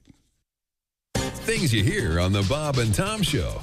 Comedian Jim Gaffigan joins us in the studio, a family man, a clean liver. Now, when you're on stage, Jim, you don't do a blue kind of show, do you? I'm very clean and kind of, I talk about cake for like an hour because, cake's an important topic. Cake, tell me about cake. Well, there's a lot of different. Cake's a powerful food. Cake can actually bring people together. It's Bill's birthday. Yeah, I hate that guy. There's cake in the conference room. Well, I should say hello.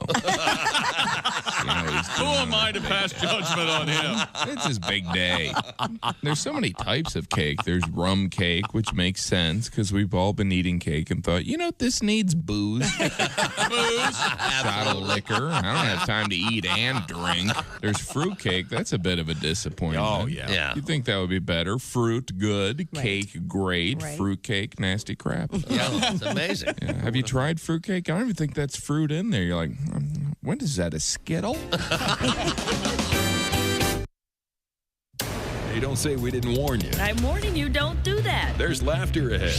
I should be having a better time if this is a party. This is Bob and Tom 24/7. Oh, man. Oh. Hey, Bob, you okay? Why do you ask, Tom? I noticed you're scratching your crotch and kind of clutching your chest. Yeah, well, I have jock itch and a really bad case of indigestion. Have you taken anything for it? That's just it, Tom. I don't know what to take. Here, try one of these. Okay, you're the doctor, but what is it? It's the only medicine you can take that relieves both painful indigestion and pesky jock itch at the same time. What's it called? Bob, it's from the people who make Tums. It's called Scro-Tums. Tom's right, Bob. New Scro-Tums can relieve indigestion and jock itch in just minutes. Hey, feeling better, Bob? Oh, like $1 million. Let me buy you a beer. Great. And how about some nuts? Thanks. Yes, thanks to Scro-Tums, Bob can have a handful of nuts without attracting disgusted stares or worrying about a bad case of indigestion. Scro-Tums, the only product on the market that relieves jock itch and indigestion at the same time. Get your hand out of the front of your pants, put it in your back pocket, pull out your wallet, and buy some Scro-Tums today. Just look for the fuzzy little bag the next time you're at the drugstore. Scro-Tums from Frigamall Pharmaceuticals, the same people who brought you the product that relieves painful corns on your feet and itchy hot hemorrhoids. Cornhole H. Right, Bob? Radio. Hi, this is comedian Tim Cavanaugh, and you're listening to Bob and Tom 24/7. Are the stars out tonight? I don't care if it's cloudy or bright, 'cause I'm blind. Jeez. Bob and Tom 24/7. Hey, welcome back to the Bob and Tom Show. Christy Lee at the news desk. Howdy. There's Josh Arnold at the sidekick chair. You better believe it. There's Ace Cosby manning the track phone hotline hot phone. There's Willie Griswold. Good morning. Pat Godwin's still missing. I'm Chick McGee, and here's Tom. Okay, we asked you to talk about Grandma and Grandpa and some of the phrases they may have used, some of the substitute curse words, or some of those sort of old bromides, whatever. Some of these are so great. I love this one because I just heard people say the S word followed by the word fire. Well, bit fire. Mm-hmm. This one is the complete phrase explaining the origin, if you will. Oh, okay. This is the origin story. Well, S-fire and save the matches. And Josh, you explained this to me. What does it mean again? If you can S-fire, you don't need matches. Mm-hmm. Handy at a cookout, I guess. Or a camping trip. Yeah. Boy, there's some really good ones here. This one's a little complicated. Have you noticed, I'm sorry, Tom, have you noticed that those that we can't read on air usually don't start with Grandma and Grandpa, but my uncle? Yeah. Why is it that uncles are? This guy, my dad's favorite, when someone is whining, he would say, "What kind of oil do you use on your socks?" They'd look up confused and go, "Oil?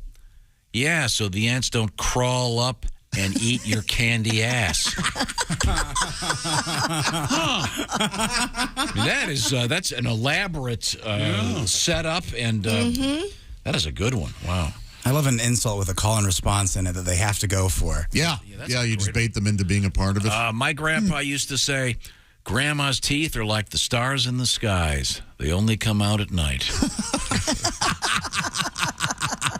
Okay. My father was upset with our kids. He would look around and say, I hope they step on a Lego barefoot. Okay. Huh. I had an elderly patient that, when frustrated, would say, well, don't that just shake the cherries in your grandma's bonnet? Wow. Yeah, why are there cherries? I have no idea. They're so folksy. I love all this homespun. Yeah, but I like the ones that they seem like they're going to be homespun. What kind of oil are you using in your sock? Keep the ants from crawling up your candy ass. Candy ass is so good. That is a very, very good one. Turns into a big insult. We were talking about the NFL coming up. We're going to talk NFL a little bit with our NFL correspondent, Kostaki Economopoulos.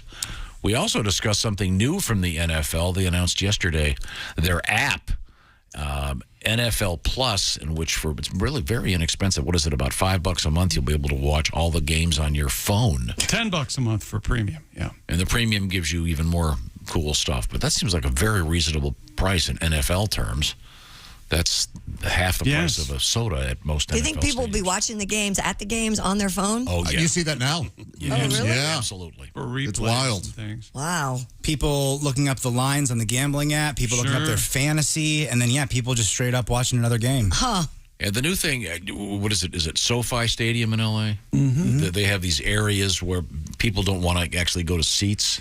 And they'll stand around, mill around, and they'll have big screens with a bunch of games. And in some cases, I think you're going to see the gambling parlor right there in the building.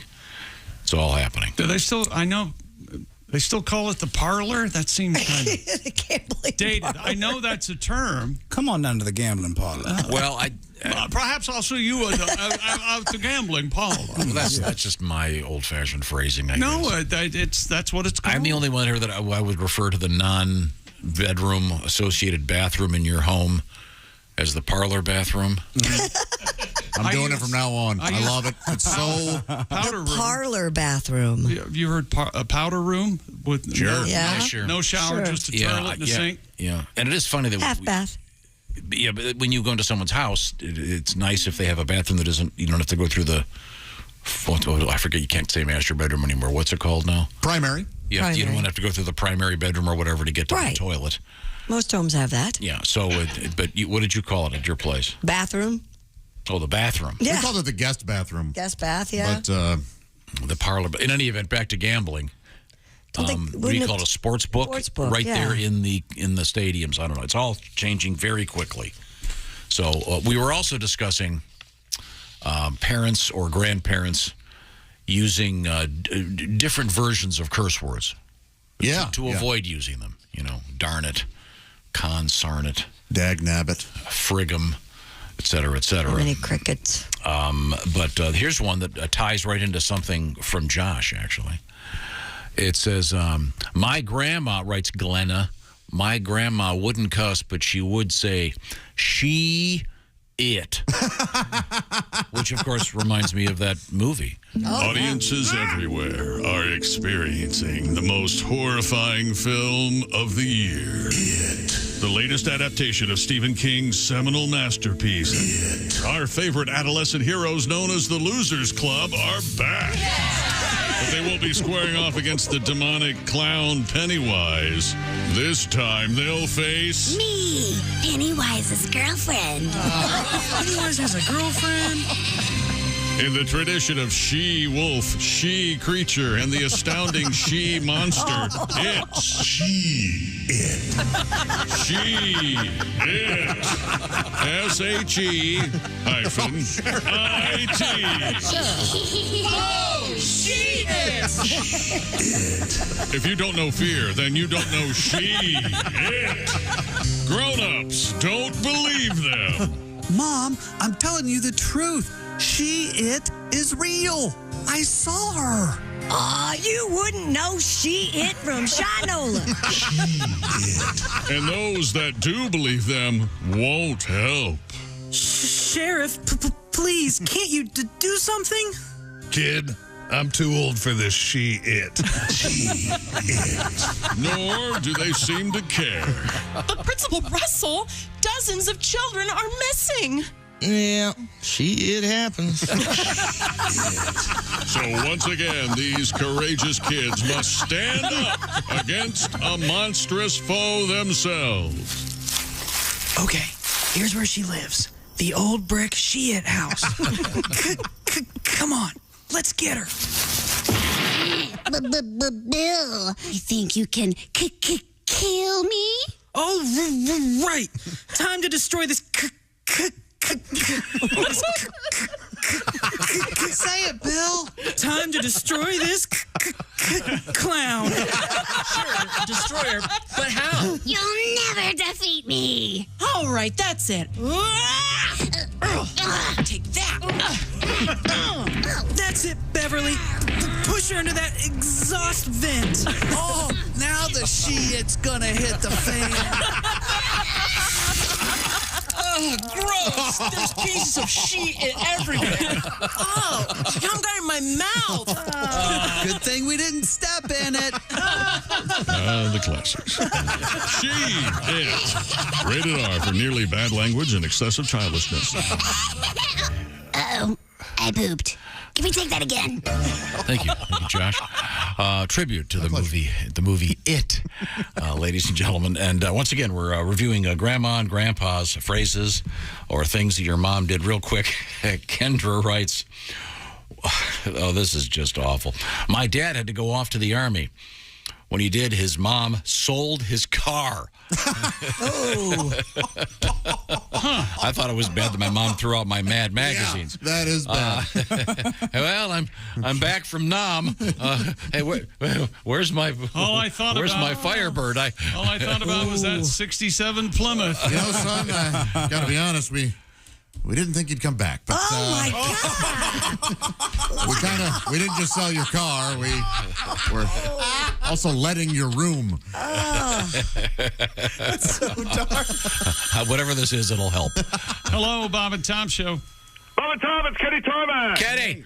Hey, Shooter, we just landed. I'm at CLT, just got in from ORD through ATL. Okay. So what's new with my favorite crew? We're doing fine, thanks for asking. Oh, God, I hate to do this. I got to put you guys on hold. I got Tobic blowing up my burner phone.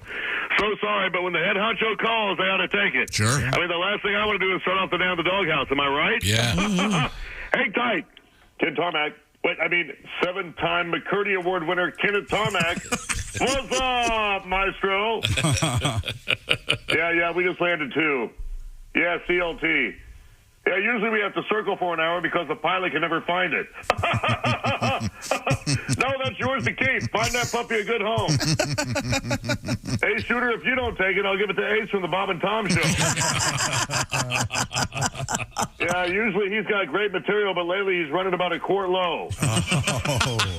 Hey, so what's on the docket? Who's going to rock it, huh? Oh, yeah, the Caldwell deal. Okay, yeah. Hey, done. Check. You know me. Everything I touch turns to sold. I'll close it before you knows it. Bye for now. Bob and Tom? Yeah. So sorry about that, but we got some mega deals in a holding pattern, and the big chief knows who to call when he clears to land. I always say these deals are like the stars in the sky. Seems like they only come out in flight. Oh, I meant to tell you. You'll never believe who was on my first flight today. Who? Big name. Take a guess. Huge. Go ahead. Take a stab at it. Jennifer Lawrence. It's killing me. It's killing. No, Al Roker.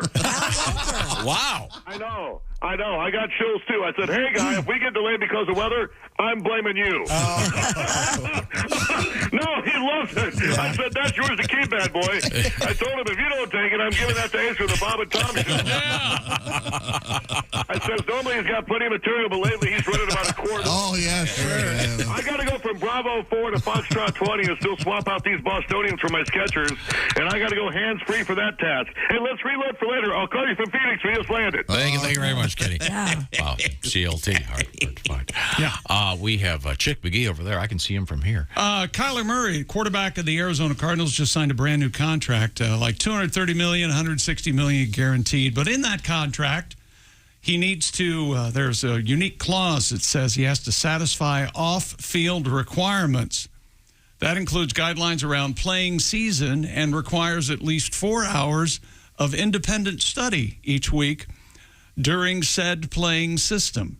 The independent study is possibly watching game film. That's exactly right. They want him to make sure he's doing his job as their quarterback. Yeah. So you mean once you've been given a $160 million guarantee, you may, slough off a little bit? Yeah, I think. This might be easily called the Jamarcus Russell clause. Jamarcus Russell, quarterback for the, I forget what city the Raiders were in at the time. Oakland. They also had a off-the-field requirement for Jamarcus to go watch film. They famously gave him a blank tape to go home and watch. And then they asked him that Monday, hey, what'd you find on that blank tape? Did you look at the and their team they were going to play? He goes, yeah, it was pretty interesting. A couple of good points, and then they caught him, of course, and then that was just the dominoes started to fall for Jamarcus, and he's a famous bust. But Chick, this new contract, does it have a sanity clause? There's no such thing as a sanity clause. Thank you very much. You're not supposed to use the No, it's There's no such thing as sanity clause. It's a Marx Brothers. Quick, Kenny, call Josh. Santa Claus, no? No. I guess. No, you blew it. Next time, let somebody do it. Stupid world records. I don't know how this guy did this. Listen to me now. And hear me later. A man from Germany has smashed a Guinness World Record involving cocoa nuts. Mohammed Karimanovich earned the Guinness World Record for most coconuts smashed with one hand in 60 seconds. He bashed a total of 148 coconuts in 60 seconds. With his bare hand. With one hand. But beating the previous record of 122. He alternates fists. I don't care. That's still impressive. Yeah, it's handy if you're making pina coladas or something. I'm not sure. He is nicknamed Hammer Hands. I guess. He's cracking them on concrete or no questions, sorry, right? Is there no questions policy here? They're lined up on the table and he goes down. Yeah, just going down the table. With his fist? Are they easier to crack than I think? No. Okay. This guy's a super badass. Is he real muscly? Yeah. Do his arms kind of glisten as he smashes them down? How would he do on American Ninja Warrior? He'd get the first obstacle and then hit the water. Really? Yeah. Too big a man. Yeah. Not very limber? Here's what he listens to when he practices. Well, naturally. I would. You get so excited about this.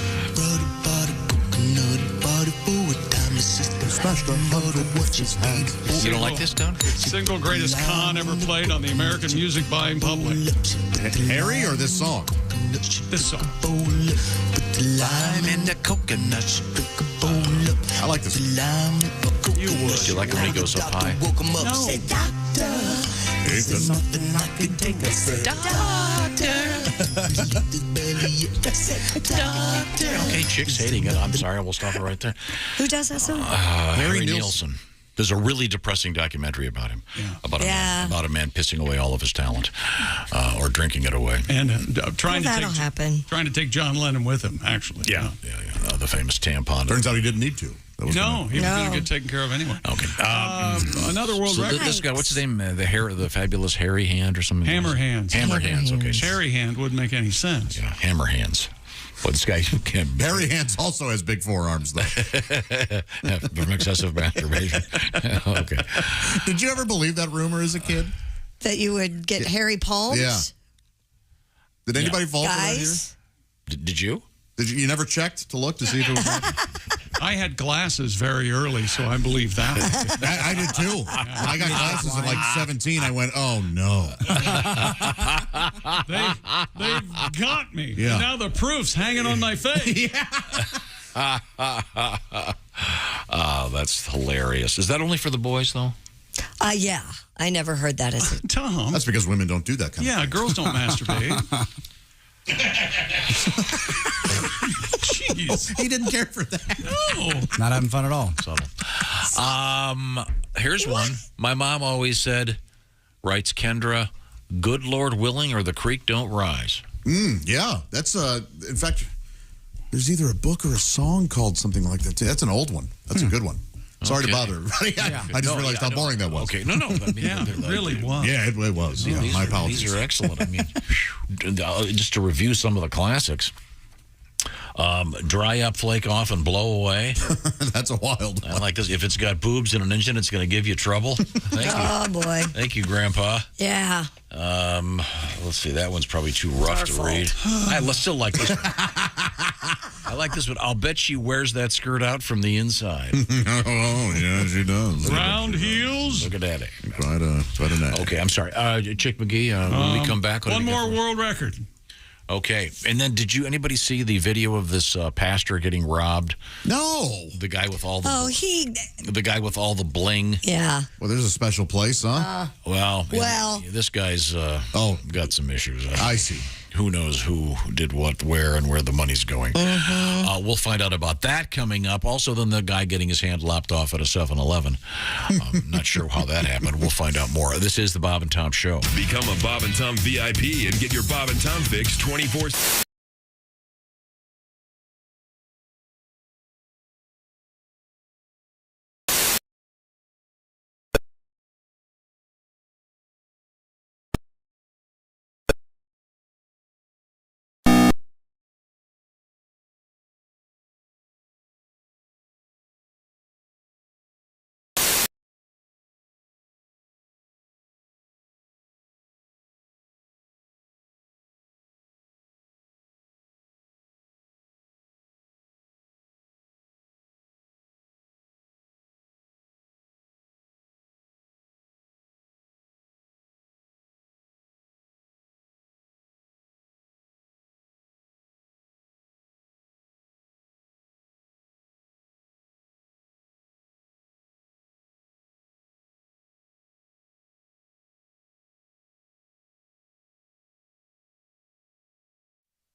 We got some extra from the Bob and Tom Show.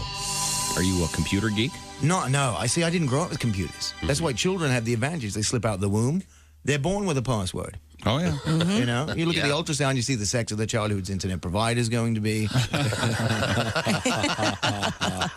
So you're an email guy then? Oh, no. Well, I check my email. I never get real emails. They're all junk. I got a junk box, and the junk box is like, look, we don't even have time to sort out this stuff. And it's all burn DVDs, lose weight, consolidate debt, and then be like, young teen sluts, whores, triple X.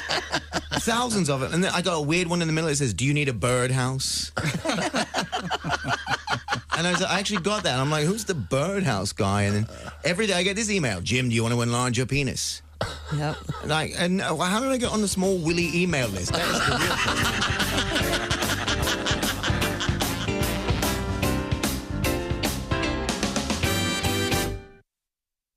real Bob and Tom. If you irradiate poop, it will be sterile, but it's still poop. You can pick your morning radio show, but you can't wipe Bob and Tom on the couch. Friendly reminder about Bob and Tom Tonight, the video webcast of highlights of today's show tonight. It's a 4-hour radio show, or perhaps you're watching it on your TV on the YouTube channel.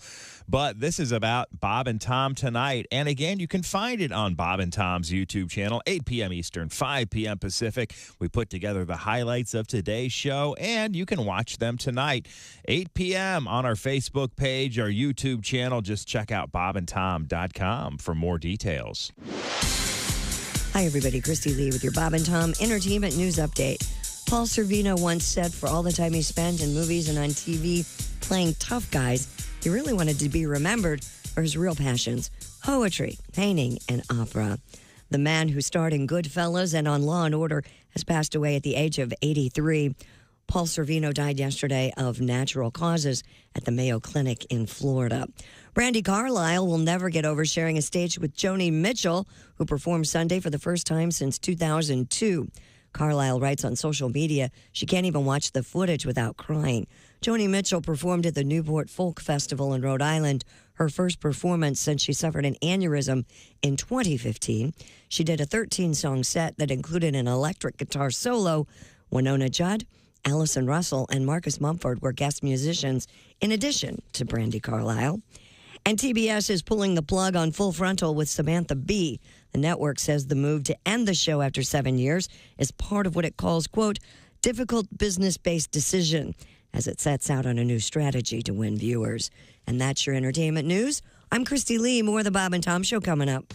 Hey, man, it's Donnie Baker. And the fact remains there's nothing better than being a VIP. And I don't mean like us dudes on Pervert Rabbit Xanadu's. I'm talking about a Bob and Tom VIP. Best thing, you'll never miss another minute of the show. I swear to God. You can hear the show here in the morning, and then because you're a Bob and Tom VIP, you'll get the podcast of the entire show, a 12-month library of podcasts, hundreds of Bob and Tom comedy tapes, and a 60-day video archive of the show. Bob and Tom VIP. You have to get it. It's state law. You're listening to Bob and Tom 24/7. Don't. Essential Morning Radio. This is Bob and Tom 24/7. 24/7. Yes. Oh, no. Yeah. Ladies and gentlemen, performing a musical number written especially for this evening, the Disco Lifestyle Awards are proud to present Sammy Davis Jr. Yeah. Yeah. Thank you, man. Thank you, man. I do. Let's hit it, Marty. Here we go. I like to live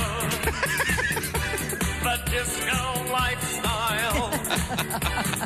I like to live in a disco world. I want to disco marry you and have a disco family, and we'll all live in a disco. I love the disco lifestyle. I love the disco lifestyle. All right, let's. You know, disco has always. Oh man, man, I have lost my eye. Oh, my. Okay. I lost my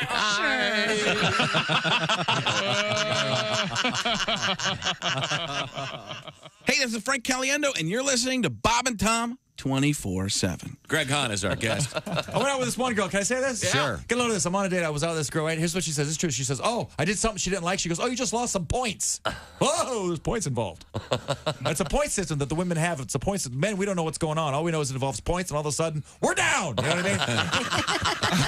I was doing my impression of her mother. She's like, oh, you just lost some points. I'm like, really? How many did I start out with? Don't ask any questions. You're just going to lose more points. Well, transfer my account to your younger sister. This is Bob and Tom 24/7. Hey, welcome back to the Bob and Tom Show. Christy Lee at the news desk. Hello. There's Josh Arnold. Hey, chick. Hey, there's Ace Cosby. Hello. There's Willie Griswold. Morning. I'm Chick McGee, and here's Tom Griswold. Okay, we've been asking for your phrases, sometimes alternate phrases to cursing, sometimes just unusual sort of... folksy sayings. Yeah, and some of them I don't that get. You grew up with. And I need help getting them. But here's one I don't get. Okay. So help me with this one. This comes to us from Mike. He writes, my dad would ask where we were going. He would always answer, Max ass to see the sunrise. Don't even make sense. Max ass. To see the sunrise? I don't know. What the hell does that mean? I don't know. Does max mean like maximum? Like it's the most amount of ass to see the sunrise? Is that in search You're of gonna some be up kind all of... night? We're going to be driving all night? In search of some kind of intimate sexual encounter? Your grandfather wouldn't say that to you, would he? Oh, I'm just reading this letter from Mike. I'm sorry. Wow. Is it MAX space ASS? Yeah. Max asked to see the sunrise. What do you do if there's a Max in the family? Mm-hmm. Yeah. Where are we going? Max asked to see the sunrise. Well, that is something. Mike, explain. I'll need more on that one. He may not even know. No. I've got a couple simpler ones here. I like this one. You're dumber than a bag full of hammers. Nothing wrong with that. Yeah. And this one I really like. Walk south till your hat floats. I really get a kick out of that. That is very good. It's very nice. Talking to a dummy, tell him to get out of here. Hey, walk south till your hat floats. Yeah, that's right. Especially if you're in a place not near any water. Yeah, there's a lot of long walking, you see. Here's one. Harry writes, my dad would always say, you don't have the brains that God gave geese. See, that's a very good one, Harry. Thank you. That's great, because I would often hear, why don't you use the brain God gave you? Yeah. But that's geese are dumb. Really something. We hate them. How do you know geese are dumb? Because I hate geese. I think they're smart in the way. Canada geese. We need to have a. Can't we move them back to Canada? Why did they come here? Jeez, Christy. Yeah. They're taking American geese jobs. Yeah, they are. Build a wall. Build the northern wall. Build the northern wall. We're still talking about geese, right? Yes. Okay. It wouldn't be so bad if they didn't have the deliver the fecal brick that a truck driver would be pleased with. I don't care about that. It wouldn't matter if they realized they could fly over a street instead of walking in front of your car. It's the funniest. I laugh. God. I love it. I love it. And they all have to follow And they're along. so snooty looking, and they're just, we own this. I love it. I would like to see thousands beheaded in some ritual, and then we eat them or something. No, I like it. They're crossing the street. They're looking ahead. They see you coming. They look at you. What? What do you want? Yeah. I'm walking here, pal. You should see the feathers fly. I don't know about you, Chick, but in my little car, they're like right up to the window. They're like right here in my Chick, face. you take them out. You're taking out geese like you're Sully. I've said this before. I don't have. I have an agreement with the geese. I don't speed up to hit them, but I don't slow down either. Oh, Chick.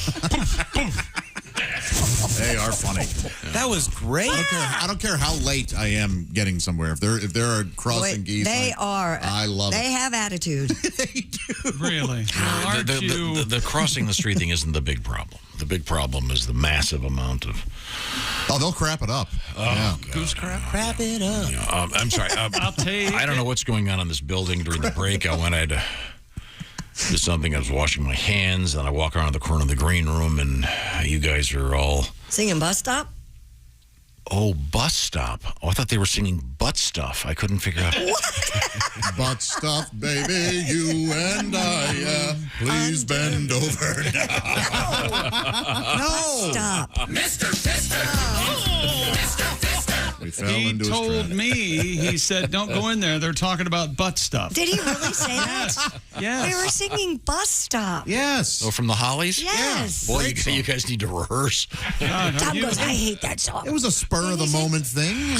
You've got to be pretty much the end of popular music if you're singing the Hollies, right? This is like that. This is like that scene from Almost Famous where they all break into the great Elton John song and everybody starts getting along. I love that song. Yeah. Tiny Dancer, yeah. Oh, that's great. Breaks the Me tension too. there. They all On the bus. The worst movie That ever. is just Are you simply not kidding? true. Hate it. Oh, I just watched it the other day. It's a great little It's movie. terrific. How do you talk to an angel? Pacific, or I'm sorry, The Heights. Yeah.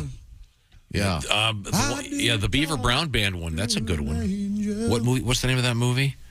It's Eddie and the Cruisers. Eddie and the Cruisers. Yeah, that's That was a big hit. That's a good song. That is a great song.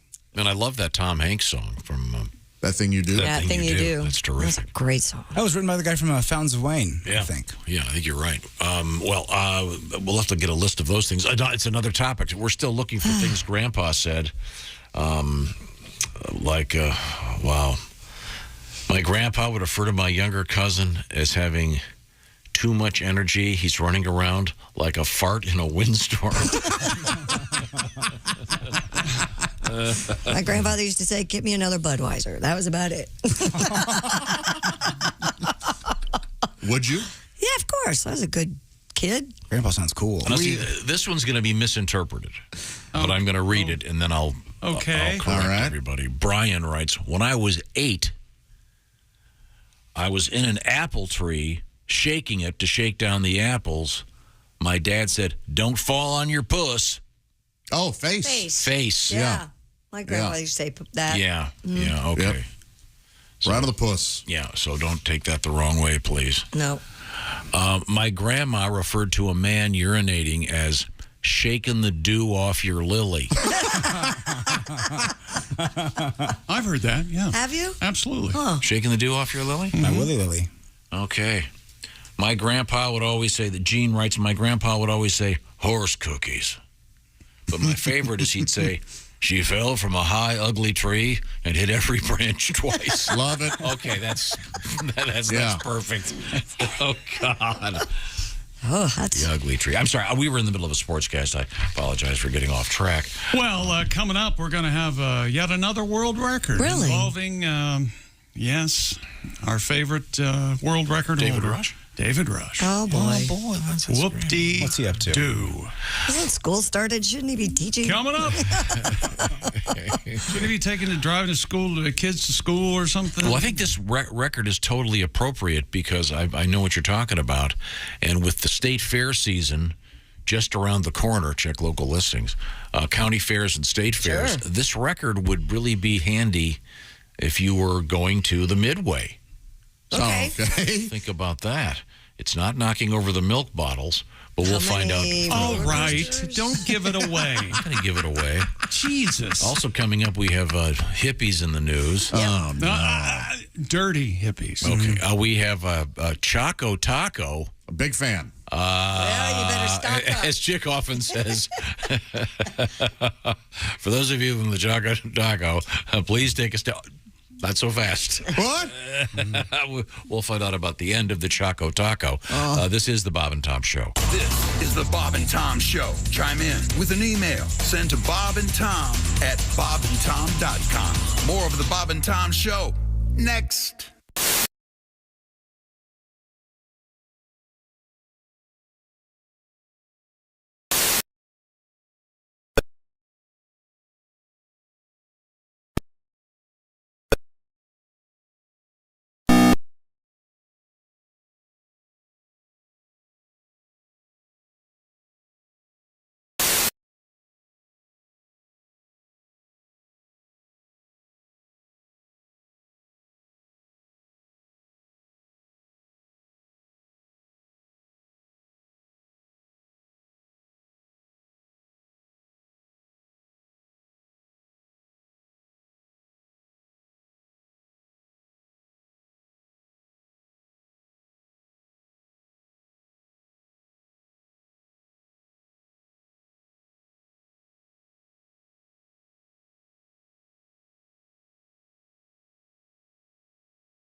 Hi, this is Nick Griffin, and you're listening to Bob and Tom 24/7. Hey, how you doing? Well, I'm doing just fine. Thanks for asking on a Tuesday. Yes, we're heading towards the end of July. Can you believe how fast the summer is flying by? Before you know it, it will be football season, and that's where Kostaki Economopoulos comes in, the National Football League. Of course, we're in the off-season, but is there really an off-season? Let's ask Kyler Murray. Oh, we can't. He just got done signing a contract worth over $100 million in guaranteed money. Kyler Murray's busy. I don't know what he's doing, but he's probably having a great time right now as he gets ready to head into training camp with the Arizona Cardinals. And that's just one team out of many. What's your team going to do this year? I don't know, but Kostaki will be along to make fun of him. That's what he does, and you can be angry at him at Kostaki.com. All pro lines as well on your Facebook. It's comedian Kostaki Economopoulos on a Tuesday right here on Bob and Tom 24/7. Good morning. I'm Mark Allison with things you may have missed. American basketball star Brittany Griner has returned to a Russian courtroom for her drawn-out trial on drug charges that could bring her 10 years in prison if convicted. The trial of the two-time Olympic gold medalist and Phoenix Mercury standout began July 1st, but only 4 sessions have been held, some of them lasting only a few hours. In one session, she acknowledged she was carrying vape canisters containing cannabis oil when she was arrested at a Moscow airport in February, but said she had no criminal intent. The slow-moving trial and her 5 months of detention have raised strong criticism among teammates and supporters in the United States, which has formally declared her to be wrongfully detained. Russian officials have rejected that designation. Is $810 million worth $2? Well, that's a good question, given it costs $2 to buy a Mega Millions lottery ticket that could pay off with an estimated $810 million prize. It's the nation's 4th largest jackpot ever. The next drawing is tonight. That's Tuesday night. Before plunking down $2 for a ticket, it's good to remember your chance of winning the grand prize is minuscule, 1 in 302.5 million, and winners nearly always opt for the cash payout, which in this case would be an estimated $470 million. Don't forget, you still have to pay your taxes, but wouldn't that be nice? It's nice to dream, isn't it? And that's a look at things you may have missed. Get out there and buy your Mega Millions ticket. And remember, thank yous come in the form of cash, and you're welcome. That's a look at things you may have missed. More of the Bob and Tom Show coming up. Ladies and gentlemen, Bob and Tom. Chick, I was performing Saturday night, and I mentioned my mom, and Yep. from the crowd, your mom is rich. That's right.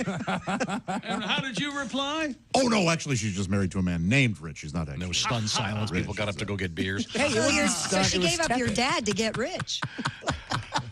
She sure did. And who wouldn't make that choice? Bob and Tom in the morning and highlights all day long. The Bob and Tom Show, weekday mornings at 6 a.m. Eastern on Bob and Tom 24/7. Essential morning radio all day and all night. This is Bob and Tom 24/7. 24/7. 24/7. Hey, good morning, honey. What you doing? Oh, it's this darn coffee maker. It's on the fritz again. You know I can't start my day without a cup of coffee. Hey, don't worry. I've got just what you need. Really? What is it? It's the new coffee-flavored bubble gum from the Blowzuka Gum Company, and it's loaded with caffeine. Here, try a piece. This is great. And it tastes like coffee. What's it called? It's called Blow Java. Blow Java. There's so much flavor. It's like an explosion in my mouth.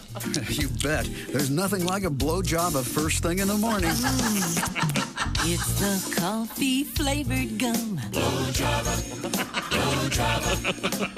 Open wide, stick out your tongue. Blow Java. Blow Java. You can chew, but please don't bite. And if you swallow, it's all right. Blow Java. Blow Java, the coffee-flavored bubblegum. Also available in mocha, cappuccino, and our most popular flavor, Latte. Honey, I just love Blow Java. I can tell. Look at the size of that wad in your mouth. Hey, look, I'm blowing a bubble. Look, I've got gum all over my face. All coming up. Hey, welcome back to the Bob and Tom Show. Christy Lee at the news desk. Hello. There's Josh Arnold at the sidekick chair. Hey, Chick. There's Ace Cosby. Howdy. Manning the track phone hotline hot phone. There's Willie Griswold. Good morning. I'm Chick McGee, and here's Tom Griswold. Thank you very much. Stronger than dirt. I think it bears repeating in sports that Joe Gibbs Racing, they are not going to appeal the penalties levied by NASCAR that stripped Denny Hamlin of the Pocono Raceway victory and cost Kyle Busch a runner-up finish. So that's some controversy. That means that some controversy. they're guilty? Well, it turns out that car was owned by Bob Baffert. Oh. So they're going to go ahead and... Talk about horsepower. We have... I told you. We have, nice little tag on that one. We have been avoiding doing sports this morning. The big story for me this morning is the NFL and this new app. Why? Why is that a big story? I think it's a great thing. We'll talk with Kostaki Economopoulos about that coming up in just a few minutes. He's our NFL correspondent. Oh, cool. Comedian Kostaki Economopoulos. You'll be able to watch every NFL game in your phone for, what is it, $5 a month? Mm-hmm. Seems very reasonable. And we have more in sports. What's that a year, like $300? I don't know if anybody will watch them on their phone, but... Yeah, Tom, nobody wants to watch football on the... Oh, they're kidding. You're wrong. Yeah. You will eat your words. You will... the special features of the app, I like. But, people are going to... Watching a game, no. People are watching everything on their phones, Ace. They're listening to this radio show on phones right now. I know, Ace, you and I probably wouldn't watch a game on our phones. Many will. Yeah. My older brother, Sam, he has cable up for the main game, and then he has Red Zone up on another TV, and then he has just a tablet with the game that he wants to watch. I didn't realize he was that hardcore a fan. He's hardcore into fantasy. And also, when it's like WWE and NBA playoffs at the same time, exact same thing. He's got WWE up there. He's got NBA on the tablet. How did I fail so far? He's enjoying himself. He did good. He's having fun. It's a joke. No, we know. Just keeps him out of the bars. Yeah. Keeps him out of the pool hall, as my grandma would say. Right. Stupid world record. Here we go. David Rush has reclaimed the Guinness World Record for the most targets hit in 30 seconds with a water pistol. Thank goodness. I'm not against this one. And this is just in time for the state fair season. Yeah. It is. I love those. Oh, that game where you was up against some little kid, you leave it on squirt. Don't you blow up a balloon or something? Sure. Sometimes you have to get the thing to raise up. Explode. Sometimes it's into a clown's mouth. Other times a bullseye. It says here, a little bit about the carnies. record, shut up. Record does not involve just any target. That's not just any target. It's chunky. Oh, no. The targets involved are a plastic circle with a handle in which a very thin piece of paper is placed. All right. They're typically used in Japanese koi fishing game. Typically, we've all seen. Sure. I'll help you here. It's the size of a. The challenger must break the piece of paper. The size of a small saucer, maybe a little smaller. The paper, the size of a hockey puck. Okay. And you see them dipping for these fish, but they set them up on a wall, and you have to break the paper. Okay. David said he initially broke the record with 36 targets, but his mark was beaten with 37. So he managed to take back the title with 47 targets. And it's a water pistol. It's not like he's up there with a super soaker. Yeah. Machine gunning the thing. So anyway, I get ready for... At the end of the thing, I forgot I didn't watch to the end. Did someone give him a stuffed animal? Yeah, I was going to say, does he get a prize? You're asking like I watched this at all. You know what? I watched Guinness it, medal? and he wins the stuffed animal, but then he beat a little girl, and he looks at her, and he goes, hey, do you want this? She says, yes. And he goes, well, you should have worked harder. And then he takes it from himself. Yeah. Didn't you win one of those, or somebody won one of those in your family and you had to ship it back? Boomers in Fort Lauderdale. Yes. Yeah, and this is a true story. Paid to ship it back. It was Charlie won. There's when you walk in, there's this sort of platform, and there's this thing you can win. Yeah. Of course, no one ever wins. You figure. He won it. It would not fit in my rental car. So I went back inside, and I said to this guy, look, is there any way you can ship this to me? And it was in my house for years. What was it? It was a gigantic, was it a gorilla or a bear? I don't remember. I just know the story. Man, did you guys didn't wrestle that thing and just... I don't remember this thing at all. Really? You don't remember... Teach yourself how to make love? A gorilla. A gorilla or a bear, but it Wrap was in his your... arms around you. In your house for years. Yeah. It was like 7 feet tall. Oh, my gosh. Came to the house in a gigantic... You couldn't fit a dishwasher in the box. And you wonder why Charlie is now a furry. Imprinted on that toy. That'd be an upgrade. Oh. There's no judgment here for... I'll judge you. Whether... That's sports. Oh, I'm so sorry. Furries are... Hey, Rocky, this is what you farted for. That's That's right. Holy cannoli. This is crazy. It is crazy. That's sports. Isn't it? Here's Christy. I didn't give you this because I don't think it's a sport, but it is a competition. The inaugural Scottish Tree Hugging Championships took place last week. Oh. The contest on Lochaber's Morven Peninsula saw more than 25 competitors. Morven. Some of the events included speed hugging, wherein participants tried to hug the most trees in 1 minute. Did they? The most dedicated tree hug that showed presence, intention, love, as well as respect. Which means seminal arrival. Seminal arrival. And the most creative tree hug. Seminal arrival. Mr. Alistair Firth was named the winner. He was in Firth place? Yes. Of course, Firth came in Firth. Who came in second? How are they going to get the smell of the patchouli off the trees? Oh, God. Well, at least they're not super gluing their hands to them. Yeah. Just hugging them. 25 competitors. You think that's enough to bring it back next year? Probably. It's made the International Newswire. The International Newswire. Whatever. Doesn't Scottish... Is it for like, hey, plant a tree? I'm sure it is. I Who would cares? assume. It's all good. Doesn't the phrase Scottish tree hugging sounds like a euphemism for puking in the park? Oh, man, you should have seen her. She had 4 margaritas. The next thing I know, she's Scottish tree hugging in my back seat. No, isn't there a phrase, Willie, help me with this. Oh, my God. Isn't there a phrase, just a second, Christy, calm down. No, I'm... Called smoking trees? Sure, yeah, people call it trees. I don't know if it's smoking the trees. Oftentimes people would just send the tree emoji to each other, right? Yep. Just to, hey, Or tree, that little leaf emoji. A broccoli or something. Anything green. And that's reefer. Did you look at this? Yeah, This guy's dressed like a tree as he's hugging his tree. Well, when I go to a Colts game, I like to wear a Peyton Manning jersey. This guy there you does go. a tree hugging competition. He wears his goalie suit. Maybe you were right with the seminal arrival, Tom. You might be right. Oh, my. Hug on a tree, huh? Yeah. That's gonna help the world. Really? I was gonna drive my car home. Now I'm just gonna walk. You don't know. It might. The irony is they advertised for this thing by giving out 100,000 pamphlets. Oh, my gosh. Some of these pictures, I think she's riding the tree. Well, I think the key to this She's really humping it. Yeah. The key to this is timing your drugs so you peak at just the right time. The International Tree Hugging Company. Looks like a beautiful area, though. Oh, it does, I bet it was yes. a nice day.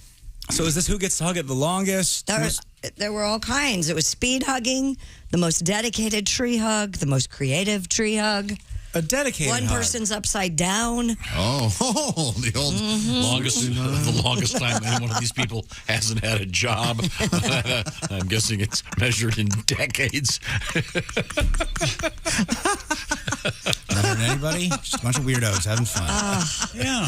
Wish They're I not could hurt. share Why it. are they hurt? They're not hurting Just you let at them. all. These guys, they're clearly weirdos. Just let them do their thing. They've got it hard enough. they're having a good time. Yeah, it's a nice little event. Okay, I'm just hoping I've created a new phrase, the Scottish tree hugger for vomiting. That's very good. That is good. Gave her the Scottish tree hugger. Let's not Could be a discount sex term. seminal arrival either. Yeah. Oh, you're welcome. I just thought of that. I was trying to think of a way to dance around that one. Yeah, stay away from that knothole. Coming up, we're going to talk with comedian Kostaki Economopoulos. Learn a little about this new NFL app. Do we have time? I think we do, to talk about the guy that walked into a 7-Eleven with both hands and walked out with just one. I don't think we do. boy. We'll have to come back with that. Talk about a 5-finger discount. Yeah. I'm not sure if he got how many fingers he's got still attached. 100, Tom. Move on. Time is marching on, Tom. Okay. I'm talking about the sleep number bed right now. In Chick McGee, your sleep number setting is 100. That's exactly right. That is a firm mattress, my friend. Christy Lee, what's your setting again? 45. It's marshmallow-like, but you too could share a bed because the sleep number bed, either side has its own setting, and you can change it when you change your mood, or the sleep number bed actually helps you decide what the best firmness level is. Many other aspects aspects to Sleep Number beds, lots of different ones, and the most famous one on sale. Details coming up. Some of the other stuff Sleep Number has, try something called Sleep Number True Temp bedding. The temperature of your bed, very, very important. The main thing is every great day starts the night before. That's the motto at Sleep Number. So choose proven quality sleep. And right now, save $500 on the famous Sleep Number 360 C4 smart bed. A queen is now only $12.99. Sleep Number's lowest price ever. Details, sleepnumber.com/BT show. That's sleepnumber.com/BT show. I love my Sleep Number bed. Josh, I'm not going to leave you out. What is your Sleep Number setting? 65. Thank you. That's very nice. You can adjust it to your liking so you're always happy with the Sleep Number bed. When we come back, comedian Kostaki Economopoulos and lopping some guy's hand off, and what's going to happen to the Choco Taco. This is the Bob and Tom Show. Bob and Tom 24/7. It's not on air. It's online. Bob and Tom 24/7. Hey, let's...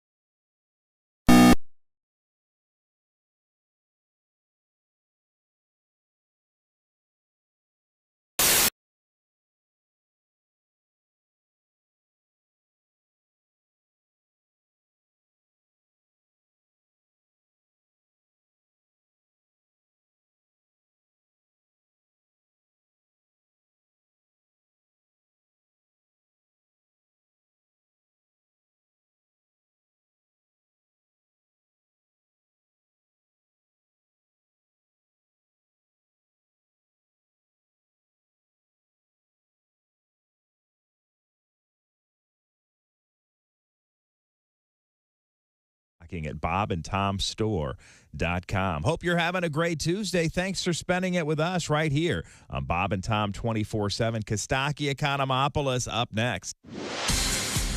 Hi, everybody. Christy Lee with your Bob and Tom News Update. Is $810 million worth two? That's a pretty good question. It'd cost you $2 to buy a Mega Millions lottery ticket. Payoff, $810 million, the nation's fourth largest jackpot. It'll be drawn tonight. It's good to remember, though, that the grand prize odds, 302.5 million. That's right, 1 in 302.5 million. That's a $470.1 million cash option. And then, of course, you have to pay taxes. But, hey, why not? I'm paying for my $2 ticket. President Joe Biden feels better every day as he recovers from his coronavirus infection. The White House plans a summit today to discuss developing a new generation of vaccines that could more effectively guard against contagious variants. After a virtual meeting on another subject, Biden said, quote, everything's on the button with the medical tests he's been getting each evening. He's sleeping better. Said the dog woke him up yesterday. I don't know why that has anything to do with anything, but it was his fourth day of COVID isolation. And if you're going to crash a small plane into the ocean, doesn't hurt to do it with lifeguard nearby. A pilot in a small plane went down on Huntington Beach, California. It crashed where a whole bunch of lifeguards were near. It was during a lifeguard competition. A bunch of teens taking part ran to help. They were told to hang back, though, while the pro lifeguards paddled out to the single-engine Piper Cub. The pilot was able to get out of the wreckage. By the time help arrived, he was taken to the hospital with bumps and bruises, and only as a precaution. And that's your news. I'm Christy Lee. More of the Bob and Tom Show on the way. Things you hear on the Bob and Tom Show. And I'm not stupid. I know there's more to life than just sex. It's just none of those other things feel as good as sex. I mean, I love cookies. Oh, yeah. But if I do not have access to cookies, I will not rent a movie and watch two other people eat cookies. Perfect stranger. Eating cookies. No. Nothing. No. How do you not think about sex? Everything on TV, sex, you know, all the commercials, very beautiful women in all the commercials now. Doesn't even matter what the product is. It's just very sexual. And then you finally have sex, and it's kind of disappointing. Where's my Sprite, my new car? That's why I think women should have shelves next to their bed filled with prizes, depending on how well you did. You know what I mean? That's a good idea. Like they do at the carnival. Sure. They have something to shoot for, you know. Are you going to take anything on that? Right. I'm going to go for the Van Halen mirror tonight. This is Bob and Tom 24/7. Comedy, guests, Bob and Tom exclusives, and it's here on the internet. Bob and Tom 24/7. It's the most terrifying and talked about movie of the year. Don't miss seeing Paranormal Activity.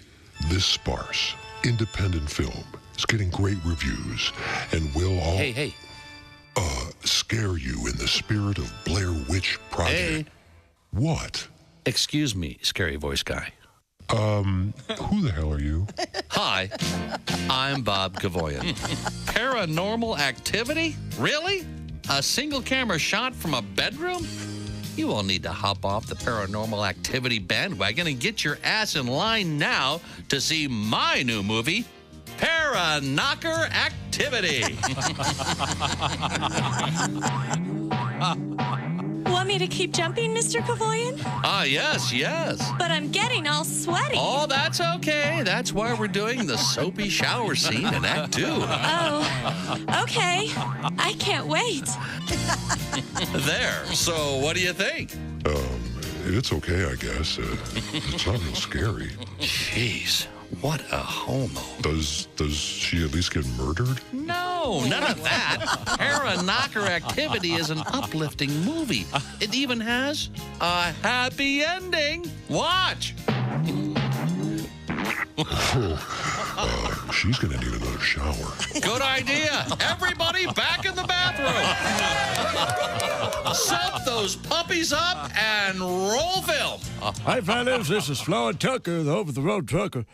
You're listening to Bob and Tom 24/7, of course.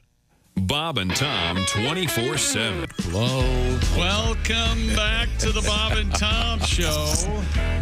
There's Christy Lee. Hi, Chick. Hey, there's Josh Arnold. Hey, Chick. There's Ace Cosby. Hey, Ben. There's Willie Griswold. Good morning. I'm Chick, and here's Tom. As my grandfather would say, you're a few fries short of a Happy Meal.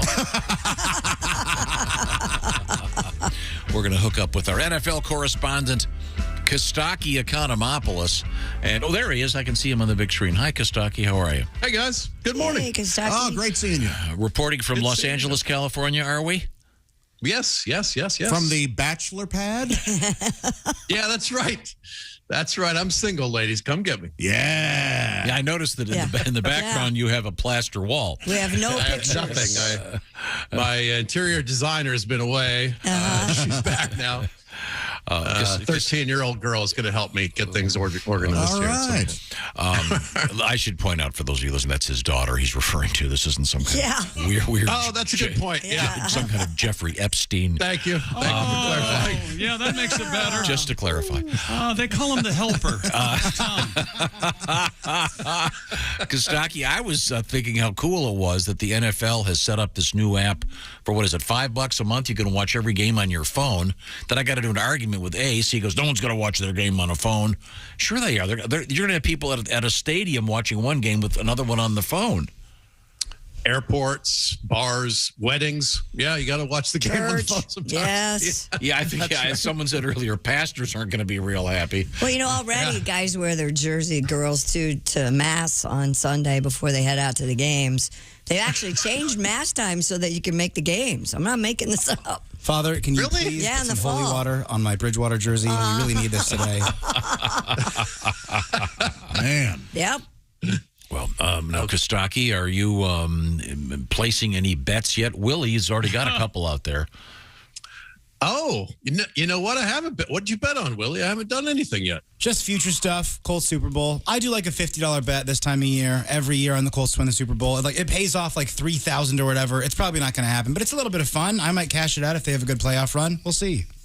Right. My brother does that. My brother he did a similar sort of thing. I think it was $50 to pay $3,000 for the Falcons to win the year of the Falcons Super Bowl that he was at live. Oh. and they were up 28-3. He probably already started spending the money in his head. Yeah, that's right. That's right. Wow. That's a brutal one. But yeah, I like those kind of bets. And I like picking the teams with the over-under. And I think I'm going to make a bet with a radio guy about he thinks the Raiders are going to win the division. I'm like, they're not even going to be in the top 3. Oh, really? Yeah. Ace, you want to take that? He's a smart guy. Which one? Him or me? The other guy.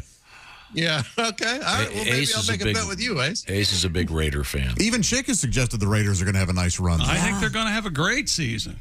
You guys, I think they're going to be a great team, you're but nuts.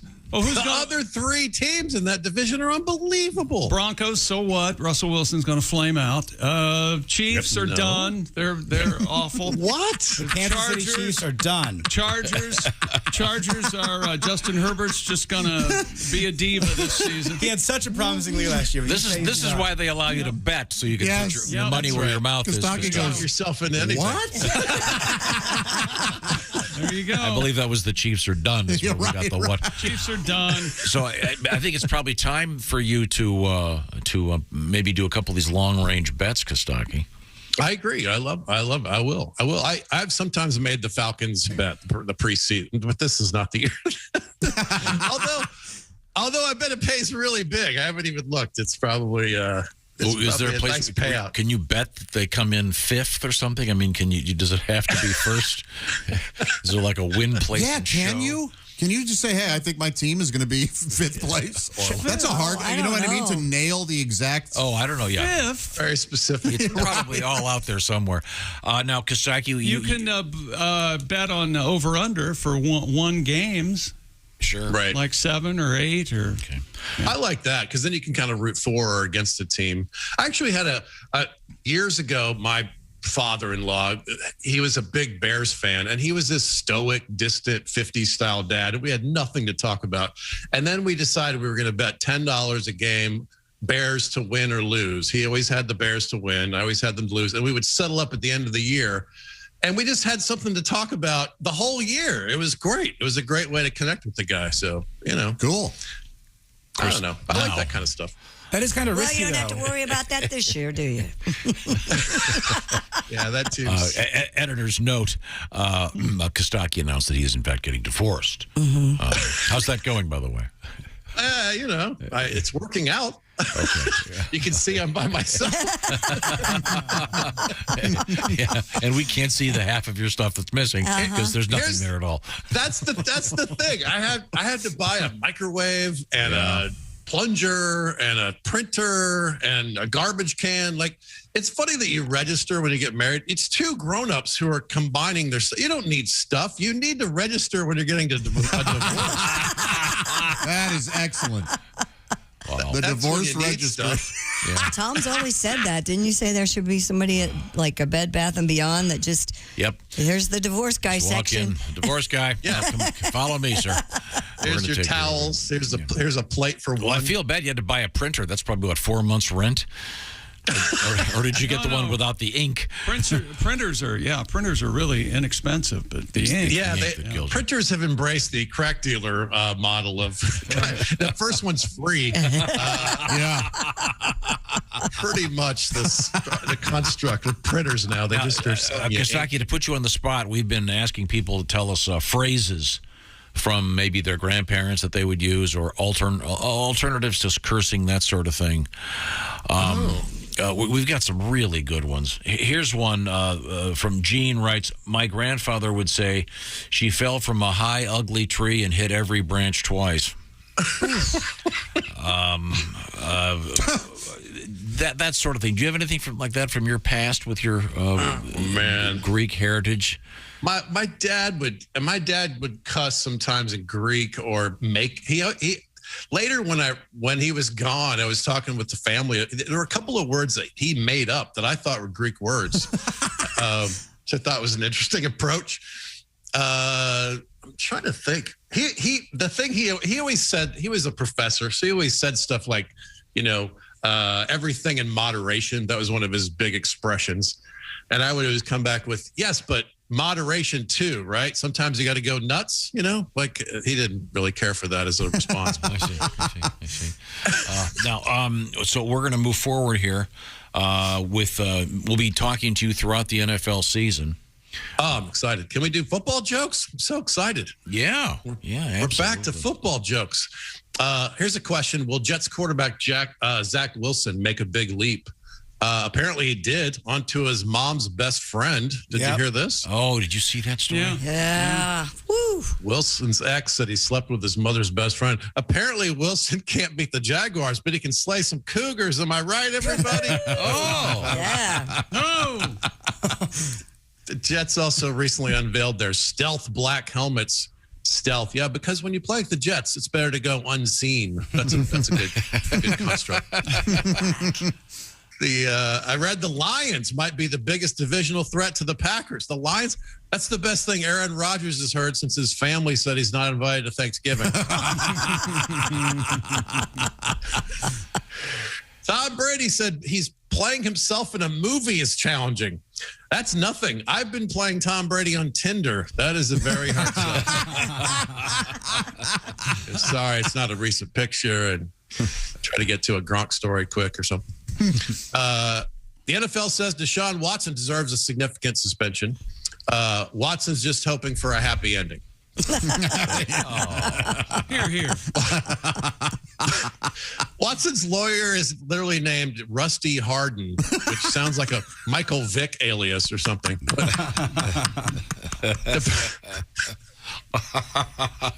Adrian Peterson, did you know this? He's allergic to shellfish. Didn't know and that. he didn't know that. And years ago at training camp, he ate 2 bowls of gumbo and he went to anaphylactic shock and he almost died. Now, I know this is dumb, but that makes me feel better about myself because Adrian Peterson can do a lot of things that I could never do. But you know what I can do, Adrian? I can eat popcorn, shrimp, and live to tell the tale. I'm tough as nails. I bring that up because on July 30th, there's a boxing match between Adrian Peterson and Le'Veon Bell.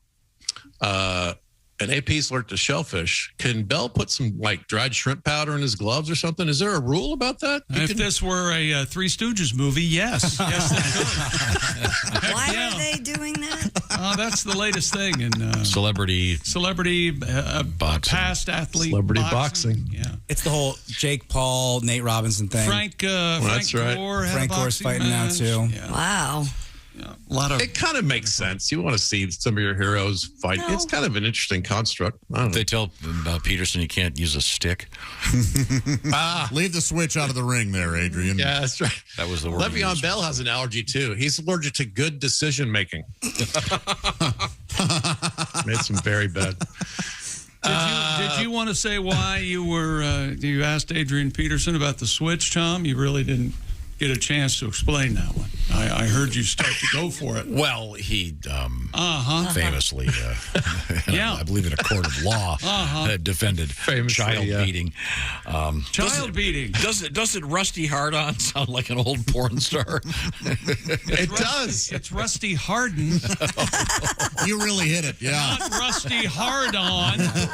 Rusty Hard-On started in tetanus shots. I'm sorry, I misspelled it. Apparently. Russ, talk about a need to change your name for show business. Come on, Rusty. It's ridiculous.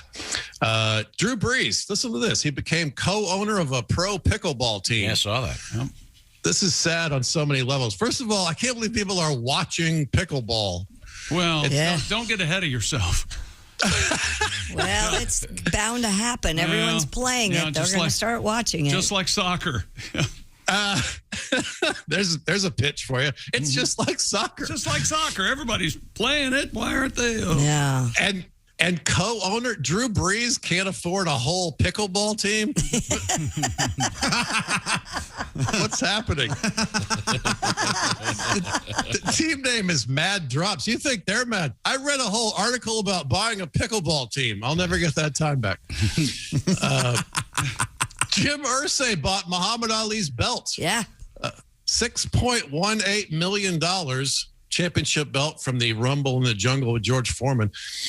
I can't afford that belt, but I could probably swing one of them George Foreman grills. I could probably get one of those. Yeah, and in fact, I bet you will be getting one soon.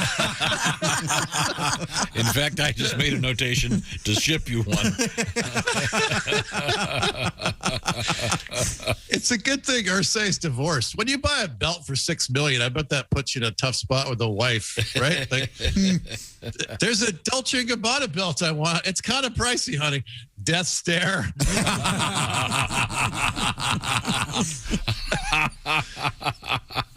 Irsay's collection is so interesting. I was reading about the Jackie Robinson bat. I love that. Original lyrics to Hey Jude. And a wanted poster for John Wilkes Booth. No kidding. Yeah, right? Do you remember this story? This is true. The security guard who was standing behind Lincoln on that day, this is true. When the play started, it was like, we're good here. He went next door to the bar to have a beer. How does that guy ever get a job ever again? What was your last job? I was Lincoln's bodyguard. Yeah, I told Kennedy not to put the bubble top on. I published the parade route in the front page of the paper. And finally, bully and longtime head case Richie Incognito is retiring. So oh, yeah, that's a shame. I saw that. Last chance to do this joke. Gee, how could we have known this guy would be trouble? His name is literally Dick in disguise. Richie Incognito. Yeah. Thank you, Kostaki. Hey, Kostaki, now you did a little joke about the dating apps. Now, have you dipped your toes into the pond of dating? I have not even a little bit. The only thing I've done is I have a friend who's super single right now and my age, and he was kind of coaching me on some of his experiences, which is part of the reason I haven't done it yet. It didn't sound fantastic, so we'll see, maybe. Okay. Have you ever looked at any of the dating apps?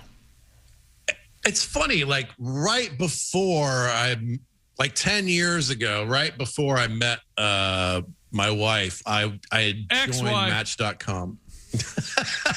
You went on Match.com? Yeah, and it's funny because I started to talk to a woman, and then I go, hey, I'm sort of connecting with somebody, and I just want to be up front. And I got a tirade from her about, why are you on Match if you're with somebody? Like, I wasn't. I get it. That's my only experience.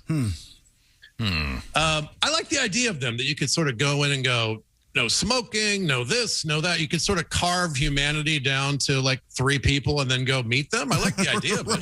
Yeah, apparently they're very effective. Cash only, that kind of thing. Cash only. Yeah. Josh, any luck in this world? That's on the computer dating. Yeah. Any luck in the world of dating sites? I've never really done one. And if you're asking any luck in Tom making a cash only joke to me, daily. I'm the luckiest man on the planet when it comes to that. And when Josh isn't buying whores, he's ordering pizzas. Yes, yeah. Mm-hmm. Oh, don't forget about pooping in lakes across this great country. Yeah, that's true. All right, Kostaki, we'll look forward to hearing from you throughout the NFL season. I'm excited. And by the way, it looks like we're sending Ace and Willie to Vegas for a game. We got to send Is that Kostaki right? too, right? Yeah. Maybe Kostaki can rendezvous. I like football. Yeah. Now, is there a Colts Raiders game or something? Yeah. Do you plan your comedy tour around games?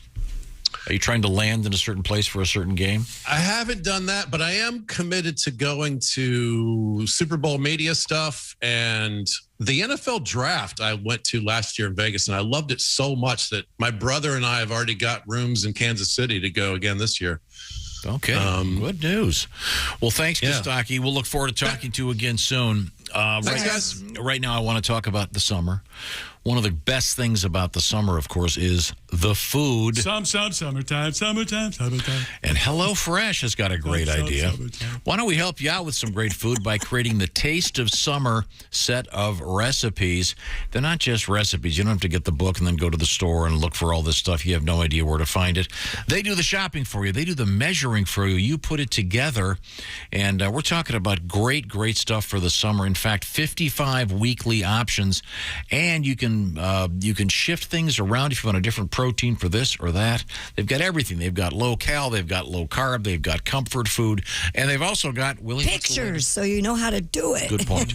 One of my favorites, check this out, the lemon tortelloni Palermo with roasted bell pepper and Parmesan. HelloFresh sends you 8 ingredients. You put those together in 6 easy steps, and in just over a half hour, you have this delicious, colorful pasta dish from our friends at HelloFresh. And HelloFresh knows in the summertime, things are changing again. You've got to drive to camp. You've got to get back. You're going on vacation. You're doing this. You're doing that. So it's super easy to change things around, to take a break, whatever you want to do with the HelloFresh app. Find all the details at HelloFresh.com/BTShow16. That code, BTShow16. You'll need it a couple of times. Why? 16 free meals across 7 boxes and 3 free gifts. HelloFresh.com/BTShow16. That BTShow16 helps them. It helps you. It helps us. That's HelloFresh.com/BTShow16.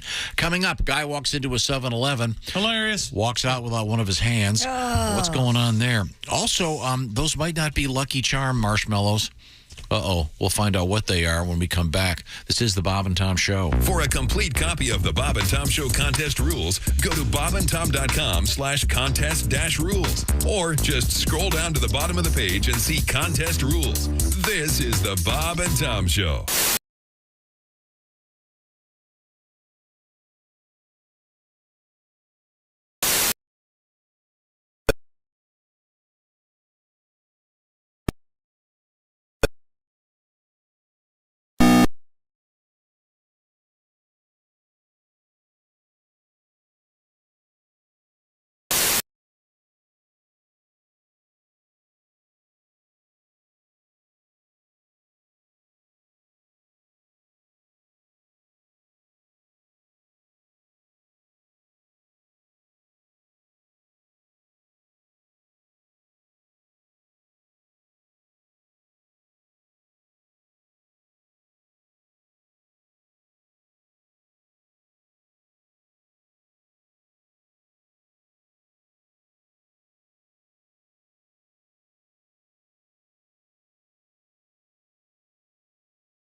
Things you hear on the Bob and Tom Show.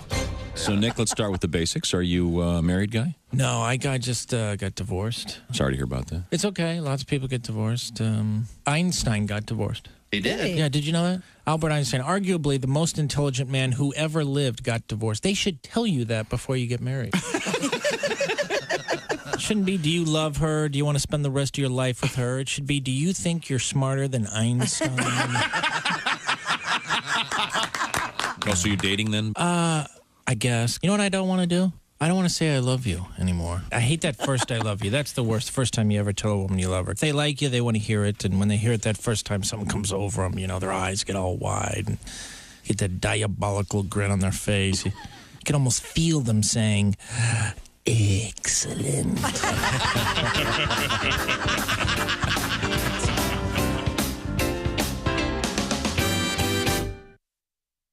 Hi, this is Kostaki Economopoulos, and you are listening to Bob and Tom 24/7. Hey, Kostaki, we just heard from you. That's kind of cool that now you're introing me and I was introing you. Isn't that funny how that works? Coming up on Wednesday, Jessica Alsman and our comedian relationship expert, Allie Breen. Dear Allie, Tom calls it sexy time. And you can get your relationship letters into Allie across all social media, Snapchat, Facebook, Instagram, alliebreen.com. That's ALLIBREEN, alliebreen.com. We love hearing from you and your relationships, and we certainly hope we're helping people out.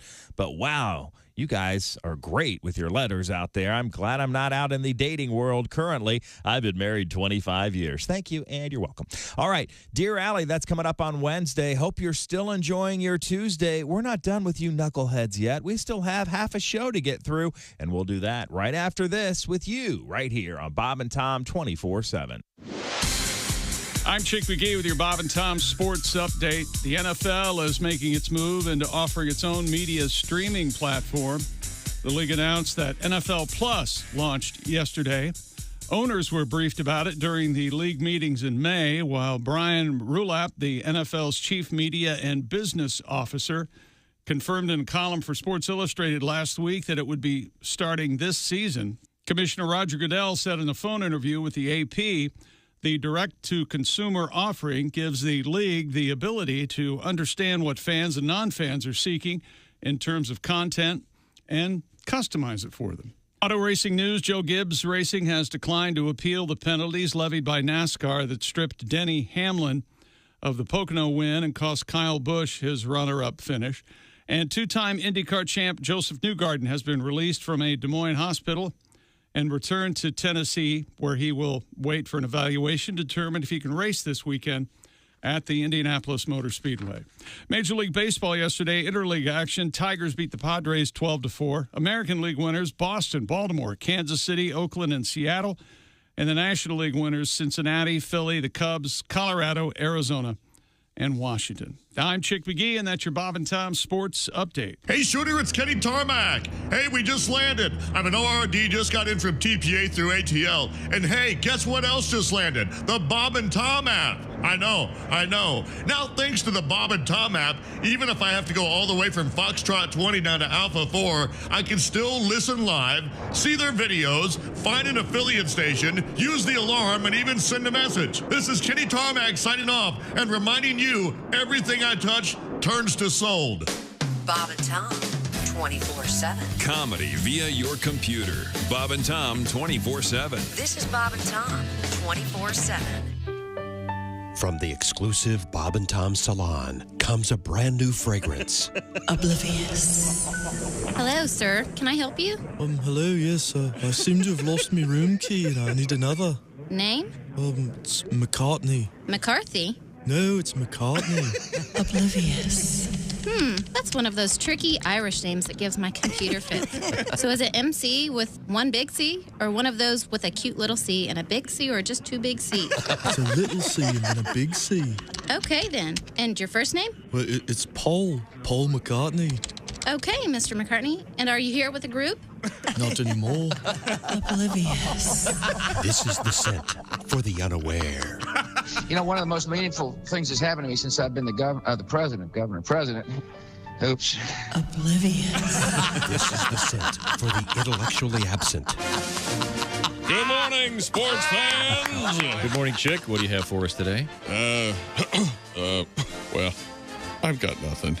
Great. Oblivious. There's an old saying in Tennessee, I know it's in Texas, probably in Tennessee, that says, fool me once, shame on you. You fool me, we can't get fooled again. Oblivious. Oblivious perfume is available at fine retail outlets everywhere. In fact, it's probably right in front of you and you didn't even notice. Oblivious. You know, it'll take time to restore chaos, but we will. Oblivious.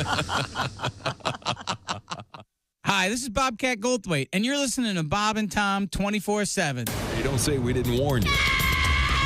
There's laughter ahead. You guys want to grab lunch? We can't go anymore. Holy That's cow. a good day's work, everybody. This is Bob and Tom 24/7.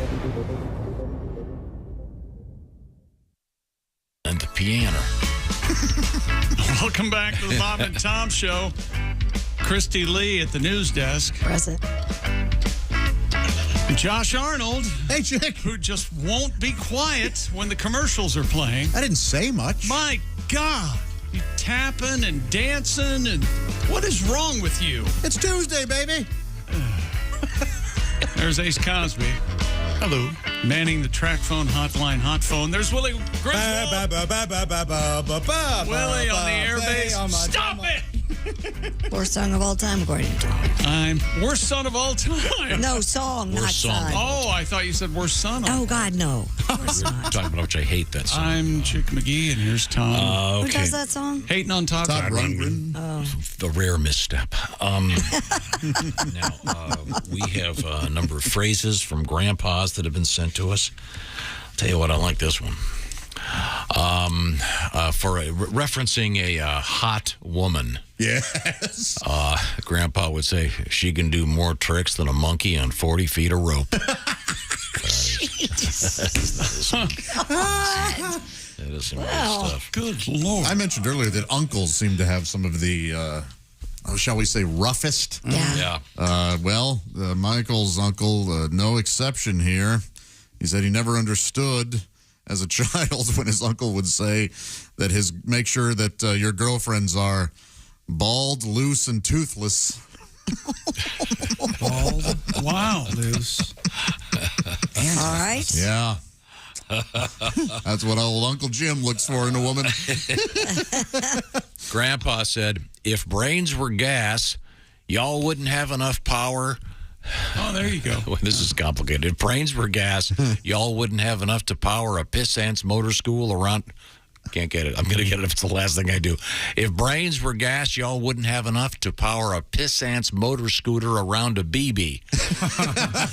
That's what you were looking for, chick. That's what I was looking for earlier. Yeah, that takes a lot. My dad said his gym teacher used to say to the class, they say the more wrinkled the brain is, the smarter the person. Well, there sure are a lot of smooth brains in this. I had a camp counselor who'd put his hand on your head, and he'd go, this is a brain sucker. Do you know what it's thinking? And you'd go, what? And he'd go, it's hungry. Insinuating you had no brains to eat. And the first time we did something, I didn't get it, which was a very funny thing to not get. Someone calls you dumb. What'd you say? Oh, I don't get it. Chad writes, my grandpa used to tell me, use your head for something more than a hat rack. Oh, I've heard I love that. Yeah. Yeah. And he would say, you're dumb as a sack of hair. A sack of hair? Yeah, that's kind of gross. Now, we have more of these coming up. We certainly appreciate it. You can reach us, Bob and Tom, at bobandtom.com. What did Grandma or Grandpa say? But right now, I think you want to know what Ace has to say.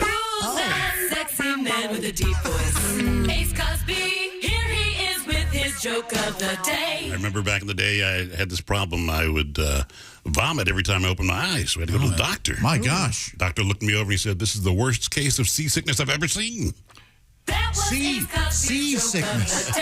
He has seasickness. When he sees things, he gets sick. I know, Clipper. He's filling in the praise for himself. Okay.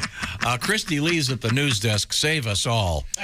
We've been talking about gambling. I just want to keep you in the loop. $810 million at stake today. The $2 million or the Mega $1 Million lottery will be drawn tonight. That's right. You know what? I'm going to go $2 ahead a ticket. and win that. Are you? Yeah. Mm-hmm. You know what your odds are? 1 in 302.5 million. Josh. So you're saying there's a chance? There is a chance. But the cash option, $470.1 million. Wow. That'd change your life, wouldn't it? Government should be out of the lottery. I don't get it. State lotteries, you have to give some of the money to the state. Doesn't make any sense to me. You see, the reason they did, never mind. What? Okay. Police in Hawaii are investigating an assault in which a man's hand was severed by a sword at a Waikiki 7-Eleven. Oh, boy. Shane Enright, spokesperson for Honolulu Emergency Medical Services. Where's that, Hawaii? Honolulu, yeah. Said emergency responders. Do you think there's a Honolulu, New Mexico or something? Maybe. Why isn't there? That'd be Could kind be. of fun, yeah. Isn't there like a Mexico, Canada? Yeah, or Honolulu, Montana. Or Maybe. I know there's an Ontario, Ohio. Yes. Emergency responders were called to the convenience store just after midnight. Grandma always said nothing good happens after midnight. They found the man at the entrance to the parking lot with multiple lacerations, puncture wounds, and a severed left hand. My gosh. The 40-year-old was taken in critical condition to a hospital. Hawaii News Now reports Honolulu police have launched an attempted murder investigation. Don't you think Hawaii News Now is like a guy with two sticks? I mean, it sounds more primitive than it Hitting on a is. big log. Maybe not. So, Weather girl is she's in a hula skirt. She just licks her finger and holds it up in the air. So this guy got his hand lopped off. Was he attempting to rob the place? What was going on? That's all the information I So he have. just walked in and somebody with a sword attacked him? Somebody somewhere had it out for this guy. There's got to be more information. This is craziness. Yeah. And so much for that phrase. What is it? The pen is mightier than the sword. Nope. Wrong. Boy, getting your hand cut off in a 7-Eleven. Maybe he tried to take more than one penny. Oh. Thank you, Tom. Take a penny, leave a penny. That's very funny. I tell you what, hands off my Slurpee, buddy. Wow. And they're laughing. I'd like snacks, yeah. a lottery ticket, and a severed hand, please. Could I have a big gulp, please? Slurpee, by the way, was the sound that his hand made as it was sliced on. Here's a sample of a newscast in Hawaii. Oh. And this takes incredible skill. I admire this person very much. Listen to this. For the past 20 years, Janice Lokelani Ke'ihana Iku Kawakahi Hulihe E Kahauna Ele has had to carry 2 IDs. Remember this news story? Yep. This woman married a guy. And then when he died, she wanted to have her driver's license changed over to his name. Why? Over to that name? And they couldn't fit it on the... Oh, so you had to sue him to get it on the... Listen, it's a pretty long name. Here it is. For the past 20 years, Janice Lokelani Ke'ihana Iku Kawakahi Hulihe E Kahauna Ele has had to carry 2 IDs. It's well edited. She did it syllable by syllable, and they put it together. No, she. You can hear it. I hate to have that job. You can hear it. No, that's her. That's her doing a newscast. That's obviously if you live there, you get used to names. I could do that I could do that in the next 10 minutes. It'll sound just like that. Well, you need someone to help you do the editing, right? That's right. Oh, yeah, I know. That's what she had. Is that? Is there a way you can do it and make it funny by putting in a couple of, oh, sounds that wouldn't be there? Like sassafras Poo or something? yeah. The kulak halak like poop breath halak Butt loving, stuff like that. Well, I think you're right, Christy. Someone must have had it in for this guy. Somebody did. A man wielding the sword, a worker apparently that had interacted with this gentleman with recent days at the store. However, 7-Eleven has not confirmed it was an employee. But That'd be a great movie, the 7-Eleven Samurai. Referencing. This is almost the John Belushi sketch. Yeah. Wow. Samurai working at the old gas station. Bet one of those fingers is on that hot dog roller. Oh, yucko. Roller dog. Okay. Give me the teaser, Christy Lee. Coming up, we have, are those Lucky Charms? I don't think so. And Choco Taco may be gone for good. You shut your mouth. I'm sorry. And don't crawl down a pizza oven vent. And by the way, still no sign of Jimmy Hoffa. We'll have an update on that. Oh, somebody's still out there looking, huh? Oh, good. Okay, that's our tax dollars at work. This is the Bob and Tom Show. Got a comment? Our email is bobandtom@bobandtom.com. More Bob and Tom next. State law.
We got some extra from the Bob and Tom Show. Comedian Greg Warren, former state champion wrestler. You're the son of a wrestling coach. Now, I assume your dad was also your wrestling coach. Is that correct? Yes, he was. He was a high school wrestling coach. So I wrestled, and my mom was into music, so I played the clarinet in the band, which they made fun of me, especially the guys on the wrestling team, especially my best friend, Huey Baker. He was a black guy. He's one of those guys that would just get a hold of something and never shut up. And look at Greg, man. Greg played a flute. It's a clarinet, Huey. It's a flute, Greg. You a flute man. Look at little flute man, Greg. Flute your flute, Greg. Little flute man, Greg. He'll be on the bus going to a match. He'll be real quiet, and all of a sudden you hear, "Hop, 2, 3, 4. What the hell we fighting for? Flute man." It's embarrassing when you're out there wrestling and you hear, "Hit him with your flute, Greg."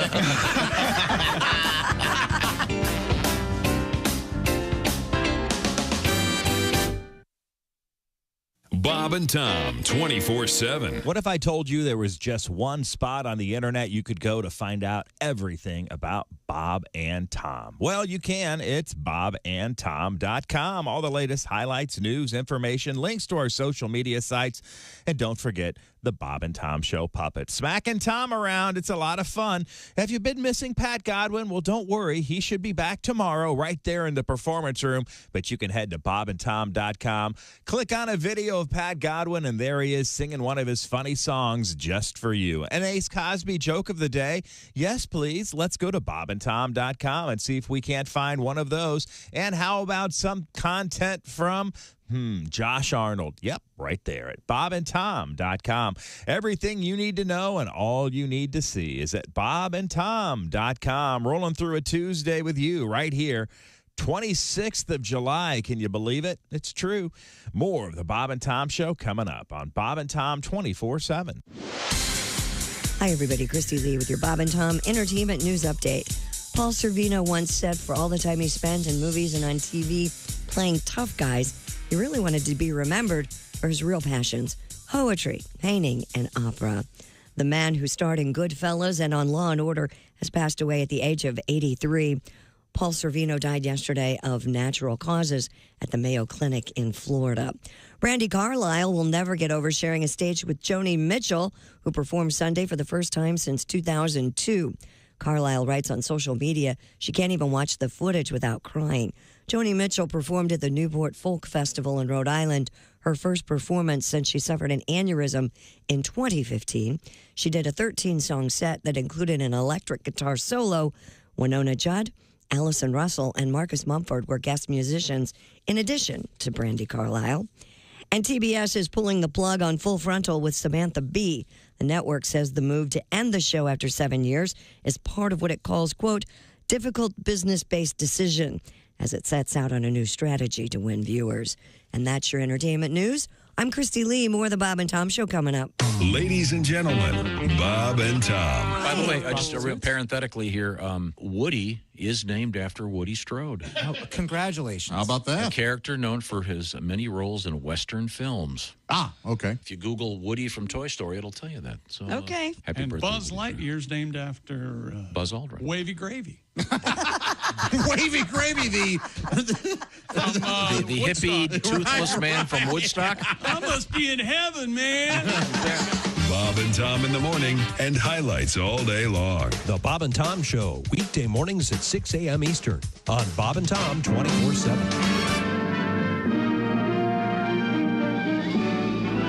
Spanning the globe to bring you the constant variety of curvy cleavage on display.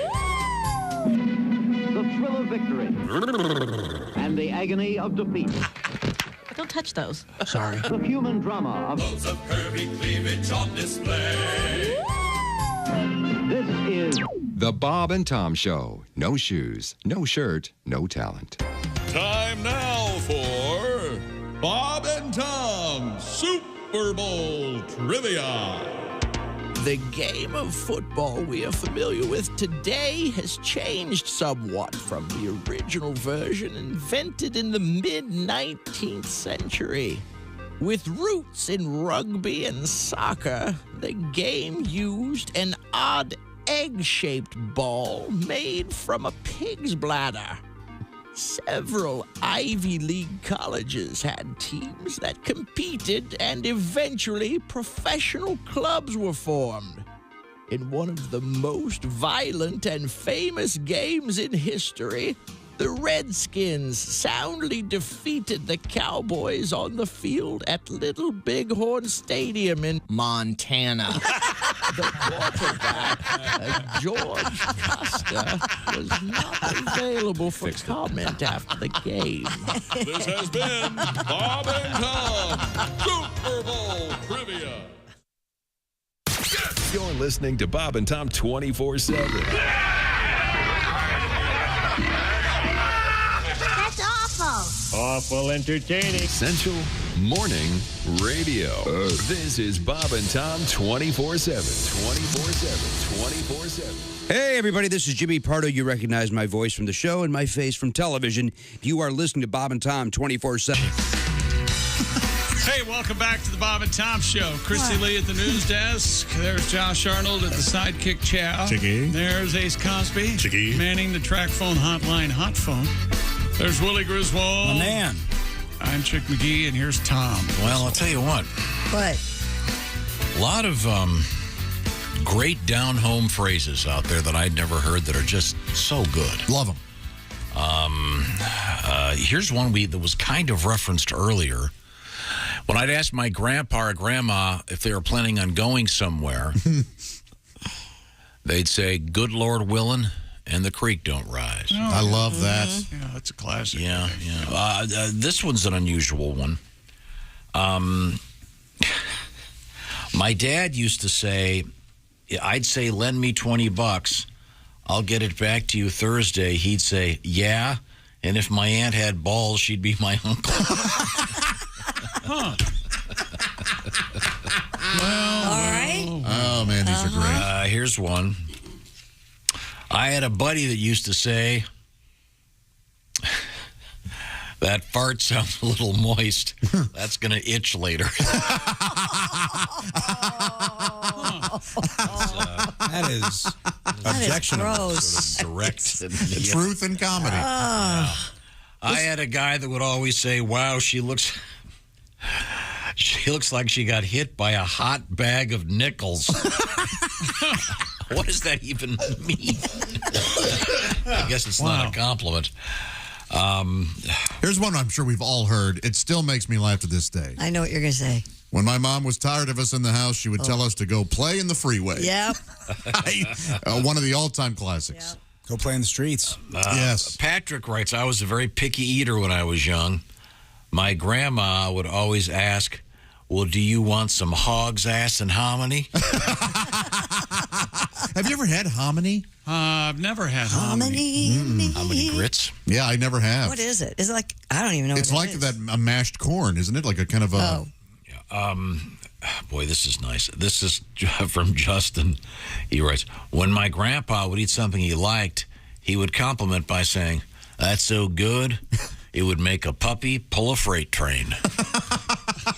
Here you go. These are all the Oh, yeah, look at this. Hominy isn't so much mashed as it is just the kernels sort of prepared in a certain way. Huh. Speaking of trains... Can't we all live in hominy? Again, with the... how do I word this delicately? Referring to someone, say, lack of beauty. All right. She could make a freight train take a dirt road. See, that would require the train going off the track. yes. Leaving the tracks. Okay, I'm sorry.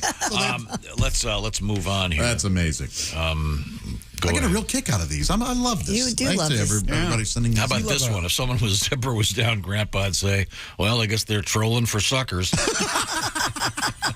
the hell? Again, some of these don't make sense, but they're just fun. It makes sense, but it's a bit that makes sense. risque. Yeah, terrific. You know, I'm going to call the candy lollipops from now on. That just ruined the expression sucker for me. From now on, the lollipops are trolling for dumb. suckers? What are you doing there, buddy? Police in Crawford County, Ohio, have confiscated a large bag of suspected ecstasy that appeared to be Lucky Charms marshmallows. On July 19th, police officers in Ohio were dispatched to a call in a local shopping district. Officers contacted two male suspects and, after a short foot pursuit, recovered two loaded handguns and a large amount of the suspected drugs. Again, police report the drugs look like Lucky Charms marshmallows. Yellow moons, green clovers, tons of Molly. They're magically illicit. They're magically illicit. You take them, you start seeing blue moons, purple horseshoes, pink hearts. I've never had Lucky Charms. They're Not awful. a single bite. I'm with you. They're awful. Yeah, They're not awful. They're really good. What is wrong with you people? Marshmallows belong in one place. And you can just get the marshmallows sometimes. And no, marshmallows do not just belong in one place. No. That's right, there too. Hot chocolate and s'mores. No, hot chocolate, S'mores. Rice It's not Krispie treats. s'mores. You're anti-Rice Krispie treat? Hate them. What? Wow. Sorry. Hey, it's all right. More for us. That's right. He said s'mores. I know. S'mores. S'mores. Okay, sorry. You never just eat marshmallows out of the bag? Ugh. No, I don't do that either. You ever put them in the microwave and see how big they get? That's kind of fun. Yeah, no, I've never liked Lucky Charms, though. I liked them as a kid. Now, that's not, no thank you. Well, I mean, now our tastes have changed. We're Yeah. When was the last time you had a bowl grape of nuts. Lucky Charms, Willie? I haven't had one in a long time, but honestly, I would love a bowl of Lucky Charms. I don't like the feel of the marshmallow, the squeak against the teeth and the feel. Oh, I love it. And what I do is I eat all the cereal bits first, and then the last part, all marshmallows. Yeah. I'm chugging them down. I think Christy's right. Didn't They the Lucky came Charms out. people come out with boxes of just the marshmallow Yes, they did. stars and... Kids love For fatty Lucky fat Charms. fats? No, just it's kind of a promotional thing. No, new cereal for fatty fat. You guys have been so proud of me. We had chicken wings and mint chocolate chip ice cream for dinner last night. Oh, and you actually ate it? I did. Talk's cheap. You can ask Sophie. How many wings? I had 4. No, you didn't. Yes. Not enough wings. That's insane. So fat, I'm so fat. I'm the fattest, I am fat. Nobody's fatter than me. Nobody's fatter than me. I had 2 All flats I and do, 2 I drummies. eat That's jerk it and take them panties off and put the salami on. Peck me with the breadstick. Peck me with breadstick. And yet those lyrics are better than any song by America. It's amazing. You know why Christy ate? Why? All that food? Why? Because I'm hungry. That's right. Hey, Tom. Yes, sir. Susie's dad used to say, she's pretty in 2 ways. Pretty ugly and pretty apt to stay that way. Oh, my God. I do not like these expressions that are just so mean towards women. Well, ugly women deserve to be insulted. Oh, Jesus. If they didn't want to be insulted, get pretty. It's that simple. Don't leave the house. Same with ugly men. How about be this handsome for Beauty once. is in the eye of the beholder. Be handsome for once is very funny. This guy, every day of his life, he shows up ugly. For once, would you be handsome, Terry? Damn it. Sometimes the ones Grandpa says aren't really all that appropriate for a kid. As long as I can remember, my grandpa would always tell me, writes Tom, you better eat that. It'll put lead in your pencil. Oh, yeah. That's good. That is good. What about that'll put hair on your chest? Sure, yeah. The crust of the bread and then later whiskey, you'd hear that puts hair on your chest. Whiskey? Yeah, you never see that? Like the cowboy in the movie drinks the whiskey and goes, that'll put some hair on your chest. You know, we've developed one theory, which is the ones Grandpa says are one thing, but the ones your uncle says are even worse. Right. This is Mike talking about his uncle. When saying goodbye, he'd say, well, it's time to hit the trail like a horse turd. Folksy. Hey, you mentioned bread crust. My grandpa used to claim that the bread crust, he would always say, you want to eat that crust because that's where all the minerals and nutrients are. Is that true, you think? No, that's a fraud. Oh, okay. Yeah. He was just getting us to eat the crust. Yeah, eat the crust. Mm-hmm. I see. Were you a non-crust eater? Well, as a kid, you prefer the softer and then part. Did you want it cut as a triangle or as 2 rectangles? I didn't care as long as there were more than one sandwich. Did somebody ever cut the crust off your bread for you? I never needed it. Huh. Yeah. Did you ever eat sugar bread? No, that's one thing I never did. Butter with sugar on top? Yeah. Yeah. Oh, yeah. No. Preferably some really healthy bread, like Wonder Bread Ultra White. I love Wonder Bread to this day. Me too. I know delicious. That's nothing better than sugar bread. There's certain sandwiches I want just plain Wonder Bread. You're exactly right. Turkey and American cheese, little mayo Wonder Bread. Oof. Okay, now more from Grandpa's. Oof. This is so great. This comes to us from Lexington, Kentucky. According to Adam, his grandpa would see something out of the ordinary. He'd say, well, I've been to 3 county fairs and a goat screwing, and I ain't never seen anything like that. And a goat screwing? So he's seen a lot, yeah. Come to the center of the town. You don't want to miss this. Wow. The 3rd annual goat screw. Thank you, Adam. 3rd annual. Let's see. I'd go watch that. Would you? Sure. Is it a goat that's doing it, or is it another guy? No. I think it's 2 goats. Goats. Yeah, let's not get sick. It's good. It's 2 goats going at it. It's goat to goat. Ladies and gentlemen, the announcer, please. It is dedicated to members of the radio and television industry who have been the victims of these classic boners. So then do you move the goat, Josh, or do you... could we get Christy, give us the teaser, please. Well, we still had to get to our Choco Taco. We have a wedding proposal gone wildly wrong. Oh, no. Yeah, ended up in a neck brace. And a neck brace? Yes. And whale lands in boat. We'll have that coming up. That's misleading. He must have been tired of swimming. No, he didn't land. No. He lands on top of the bow. He didn't land in the boat. He didn't land His in the boat. His snout landed on the tip of the boat. That was it. Tommy calls it a tip. Just the tip, Tom. That's what she said.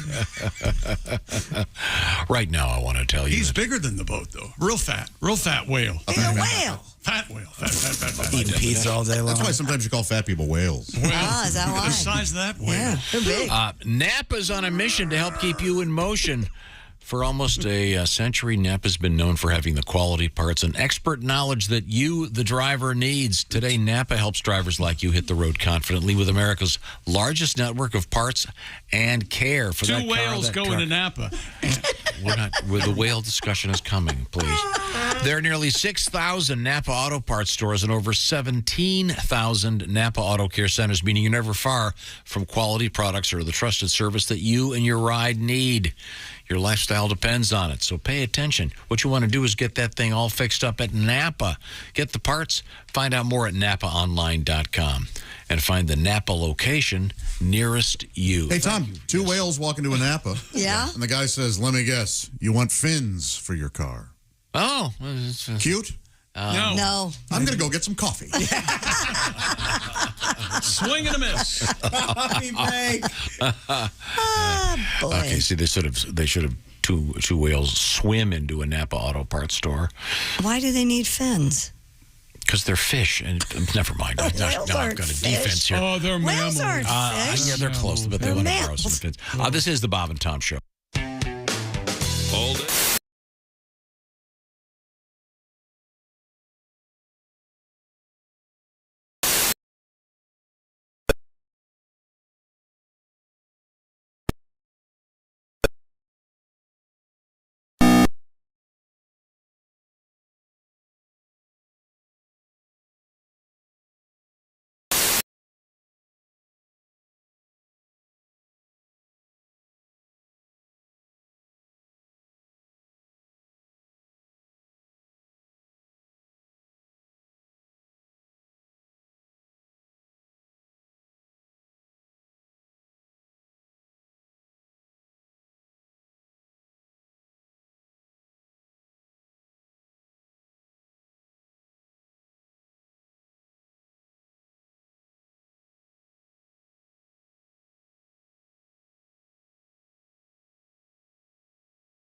I highly recommend the Bits and Pieces podcast featuring Mark Allison. Check it out. It may have come up May 20th of 2021. You can look in the archives. I don't know. Good morning. I'm Mark Allison with things you may have missed. American basketball star Brittany Griner has returned to a Russian courtroom for her drawn-out trial on drug charges that could bring her 10 years in prison if convicted. The trial of the two-time Olympic gold medalist and Phoenix Mercury standout began July 1st, but only 4 sessions have been held, some of them lasting only a few hours. In one session, she acknowledged she was carrying vape canisters containing cannabis oil when she was arrested at a Moscow airport in February, but said she had no criminal intent. The slow-moving trial and her 5 months of detention have raised strong criticism among teammates and supporters in the United States, which has formally declared her to be wrongfully detained. Russian officials have rejected that designation. Is $810 million worth $2? Well, that's a good question, given it costs $2 to buy a Mega Millions lottery ticket that could pay off with an estimated $810 million prize. It's the nation's 4th largest jackpot ever. The next drawing is tonight. That's Tuesday night.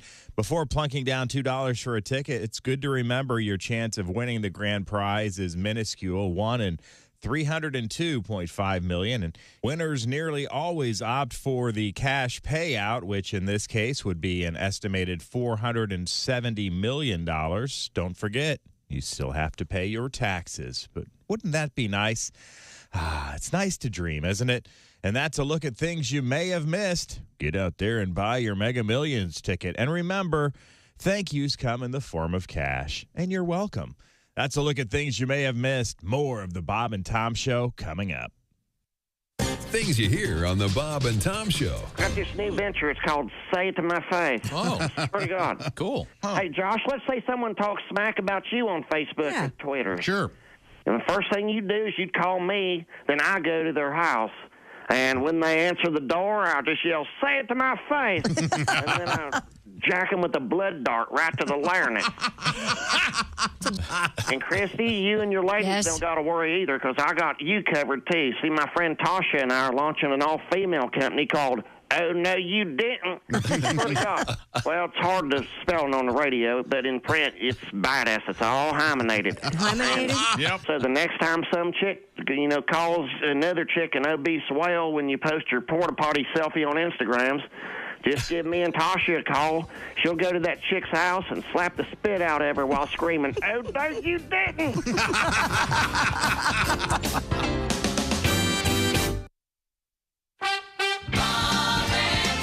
Hi, this is Tom. Coming up Wednesday morning in the Bob and Tom Show, the lovely Jessica Alsman and comedian Allie Breen. Dear Allie, my ex-wife cheated on me with her current boyfriend. His dad just now started dating my new girlfriend's older sister. Wait a minute. Is this if they take a train. Is this the SAT? That's Wednesday morning in the Bob and Tom Show.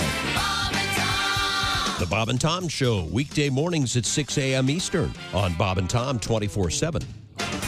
Morning laughter just might be the best medicine. No matter how hard I try, can't keep my hands off my face.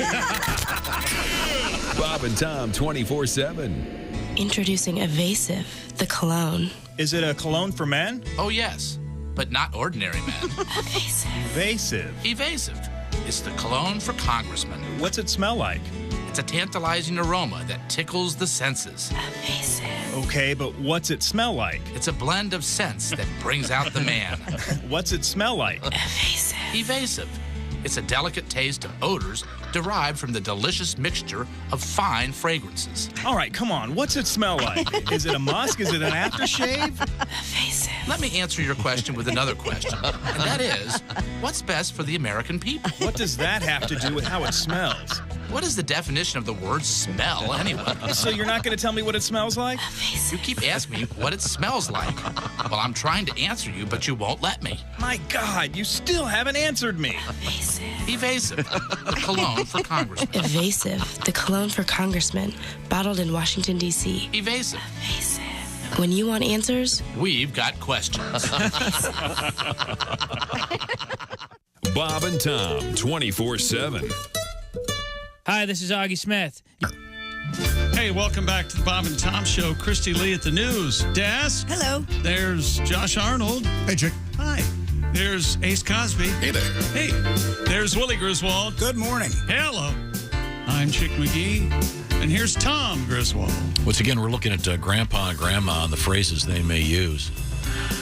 My grandpa used to say, "You're about as useless as an ashtray and a motorcycle." Yeah? This guy, right? My friend's grandpa, when agitated, would always say, "God bless a milk cow." Again, I don't know that. What? Here's one. This is similar to one we had earlier. My grandpa used to always warn me, "You'd rather sandpaper a bear's ass in a telephone booth than mess with me, boy." These, I just love them. Mm-hmm. Lou writes us, my uncle would excuse himself to go to urinate, and he'd say, I'm going to go shake hands with my little buddy. My grandma would always say, "You know what birds don't fly, right? Jailbirds." Oh! No, they sure do. Wow. Here's one. My dad would say, "That shines like a diamond in a goat's ass." A lot of goats involved in this. I know, right? A lot of goats, a lot of phone booths. A lot of these a lot of asses. emerge from the farm. Yeah. An old guy that I work with used to talk about unattractive women and say, she's as ugly as homemade soap. I've heard it and love it. Yes. I don't even get it. Is homemade ugly as soap? homemade soap. That's right. Is homemade soap an unattractive? Ugly? Who cares? How do you rectify that situation, Josh? Yeah, you get pretty. Yeah, my God. Ugly people start looking good. Another guy Oh, writes, my goodness. Yeah, what's wrong with you? Another guy writes, she's so ugly she could scare the dark out of a closet. That is excellent. They don't have to make sense. Anytime I wore lipstick, my grandpa would say, you look like you've been kissing a cow's ass. Poor lady just wanted to wear some lipstick. Trying to freshen up and look nice. And also, it kind of implies the grandpa knows what it looks like when you kiss a cow's ass. Who are you hanging around with, Grandpa? Oh. My favorite so far might be she's so ugly she could make a train take a dirt road. That is unbelievable. We'd love to hear from you, Bob and Tom at bobandtom.com. What did grandma or grandpa or mom or dad say? Those are people I want to talk to, every one of them. Sit down, share, have a beer, yes. Really? Listen to their wisdom. You want to have one beer, but do you want to have 4 beers? With some of them, yes. Sure, okay, sure. We could do a tour of old people's places. Please. How about this one? We'd be looking for something around the house. My grandpa would say, look upstairs in the basement over the vacant lot. What? It's just not helpful. That doesn't even make sense. That's what's so good about it. Upstairs in the basement. Basement over the vacant lot. So there's not going to be anything there. Nothing there. Gosh. Okay, very, very helpful. Thank you. Christy Lee is at the Bob and Tom News. Have we missed anything in the news? Yeah, Christy, do you have the top news story of the week? Slipknot unveiling some new masks? No, I don't have that. Yeah, Sid has a new one, and Tortilla Man is a little different now. Tortilla Man. Do you like That's right, them? yeah. Do you like the new Oh, yeah, I versions? do like them, yeah. Oh, okay. What's Tortilla Man's deal? His Well, he's face wearing kind a of looked like tortilla. the mask he wore kind of looked like like an old tortilla over his face. Creepy, real creepy. Yeah. Is it a new one? Is it the Doritos Locos Tortillas available at Taco Bell? No, this is serious business. Well, this would actually Speaking tie of right in. tacos, Yeah. Klondike is discontinuing its Choco Taco, apparently. That is a shame. A Klondike brand representative told CNN Business, quote, we know this may be very disappointing. The rep added that some Choco Tacos may still be found as sellers run through their inventory. Ice cream in a waffle cone with toppings, not all that innovative, but ice cream in a taco shell, that was a game changer. It's like somebody according took a to drumstick and folded it up. Inventor Alan Drazen. According to Drazen, when you eat a sugar cone, you generally eat the nuts, chocolate, and ice cream on top, then get to the cone, right? Right. But with the Choco Taco, you're getting the ice cream cone, nuts, and chocolate in about It was every really bite. was the perfect. Messier, though? No, surprisingly, no. Not like a taco. Some fans are already trying to figure out a way to resurrect the treat. Reddit co-founder Alex Ohayon tweeting, quote, I'd like to buy the rights to your Choco Taco and keep it from melting away from future generations' childhood. Please sell to this man. Yeah, why wouldn't they? Roy Wood Jr. said on Twitter, 2 years ago, Choco Taco, the hive came for me. That's kind of like the beehive, right? Queen bee, they call them. Yet here I stand, vindicated. You spent days slandering me. What you didn't spend was money on them folded-ass ice cream cones. Always be brave enough to stand alone. This is a beautiful day. One down, one to go. He's not a fan, apparently. What's the one to go? The drumstick. He doesn't like he doesn't like a drumsticks. Well, he doesn't have to ruin it for everybody else. He doesn't like chocolate. Shut your mouth, Roy. I've never seen him madder in my life than right now. I will admit I like the drumstick. I've never had a Choco Taco. To me, Choco Taco sounds like some sex move. Yeah, well, that's right. Give her the Choco Taco. Yeah, I gave Brenda the old Choco Taco. She's not going to be walking right for a week. Oh, boy. You don't think it sounds sexy, Christy? No. Sexy's what your boyfriend said. Taco? No. Your boyfriend said, hey, look, tonight you might want to have an extra shot of tequila. I'm going to give you the Choco Taco.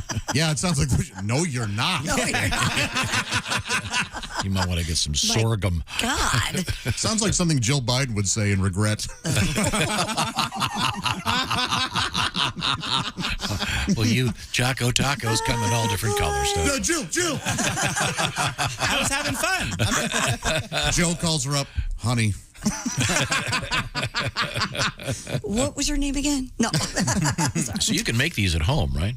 Sure, I guess. I bet it's not easy, though. I don't know how would you... Corn tortilla, ice cream, and... No, it's a waffle cone, you tool. Yeah, you'd have to make your own thin waffle. Can you get a waffle tortilla? You make... Tom... There's no tortilla involved. But that's not a bad idea. You know, it's a waffle The waffle-flavored tortilla that's like that they use in waffle cones. Yeah. They're thinner and, yeah. I wonder if they do sell those. You've never had a Choco Taco. I just said that. I've never had a Choco It's like the Taco. drumstick cone. And I like a drumstick flat. cone. I looked at a picture of one.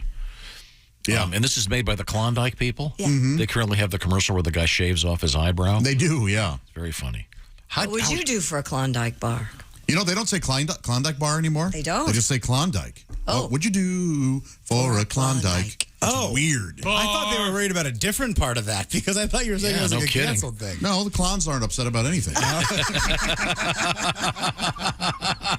And if two clowns of the same sex want to get together, sure, they're fine. Well, there are some that say it should be a state issue, but still, we don't need to get into all that. Clowns will be clowns. That's right. Hey, I can't believe this Choco Taco. It made the cover of the New York Times. You guys see this? Choco Taco, out of stocko. How sad is that? That is sad. Are you serious? No, of course I'm not serious. Oh, I was going to say.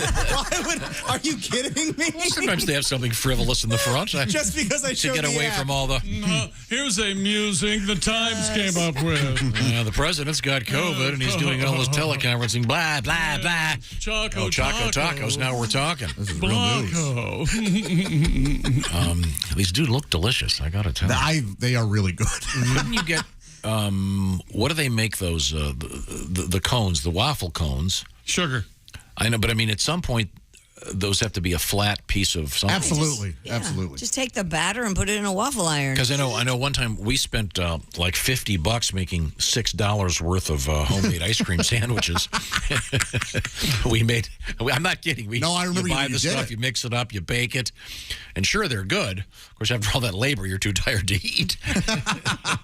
The trick to the homemade ice cream sandwich, you use a cookie cake with it because the cookie isn't too hot. It doesn't melt the ice cream immediately. Does that make sense? What do you think about that? So you're not making the traditional ice cream sandwich like the chocolate graham cracker. You're making cookie sandwiches. Yeah, a cookie sandwich, yeah. Yum. Ice cream sandwiches are the best. A wonderful treat. What a great idea. Just the basic ice cream Yes. sandwich. I agree. I'm a big fan. You have to get them when they're soft. The breading's soft, if you will. Yeah, they've got to If be it's too hard, yeah. they Yeah, squeeze you're out all right. the ice It's cream. got to be eaten at just the right Sometimes, time. though, if they're too soft. Oh, wait a minute. The contrarian's raising his ugly head.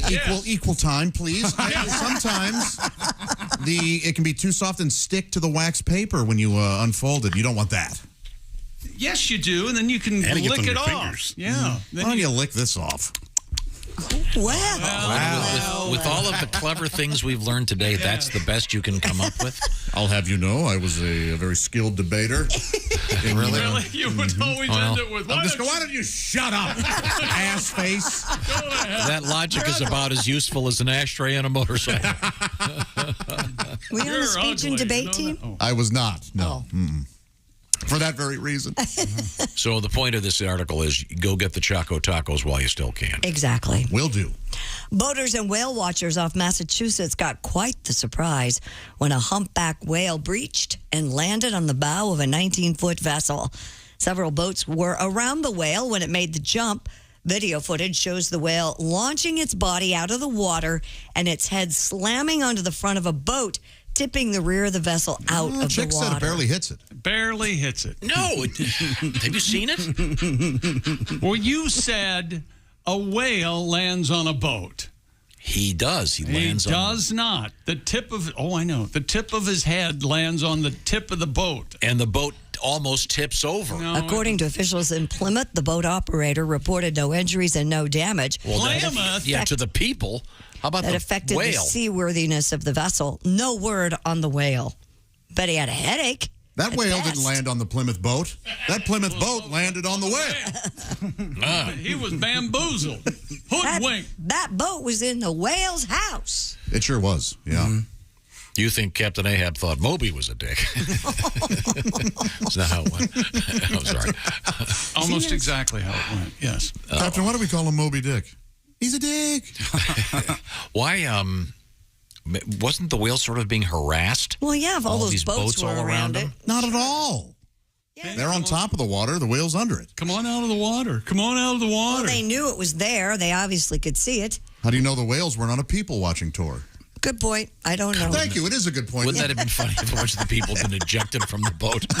Yes. They're all swimming around. Hey, what the hell? Well, you wanted to see us, didn't you? Yeah, here we are. I like a whale tour guide, and he's got a little headset on, Josh. That makes me laugh a lot. All right, everybody be quiet. They're up there. No flash photography. It scares them. There's a whale from a different country with a translator headphone on. I'd love to go on a whale watching tour. I've done it. Oh, my God. Did you see them? Yeah, I did see them. We didn't see humpbacks. We saw gray whales. Is that right? Did you watch them? You got to watch them. I got to watch them. Got to keep an eye on them. Mm-hmm. Oh. Because they'll come up and hit your boat. It was on a big old schooner with the big sails. Oh, it was beautiful. Did you see any of their whale dingalings? Because we did the story that they have to come up for air for their dingalings. Remember that one? We did the story. People thought it was a Loch Ness Monster. They have to breathe, right? Yeah, they stick them out of the air. They bring them into the breach and the surface. They breathe through their dingalings? No, they just bring it up there sometimes. Let it hang I out. didn't see that. Okay. Oh, get some air? The chick and I made the mistake. Do you let your dingaling out to get some air? Oh, I don't mind it. Chick and I made the mistake of going on a swim with the dolphins thing in the Bahamas years ago. What was wrong with that? It was awful. Really? Don't ever support those people. It was. Remember this? We got on a boat. They beat the dolphins. They don't beat the dolphins were caged, basically. Yeah, and they are that. The reason I bring it up in this context is smelled bad. The island. It was like being at a sewage treatment plant for 5 hours.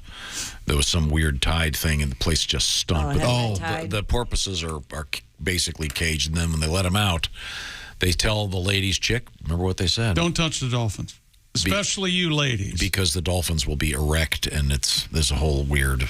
I'll be that's why they keep them caged. Horny. It was the worst. It was terrible for the animals, and ugh. No, I've read dolphins don't like all that space out there. They're a little agoraphobic. I see, yeah. Being closed. Don't support those places, please. It's not, I give thousands of dollars every year. Oh. Could you get there, please?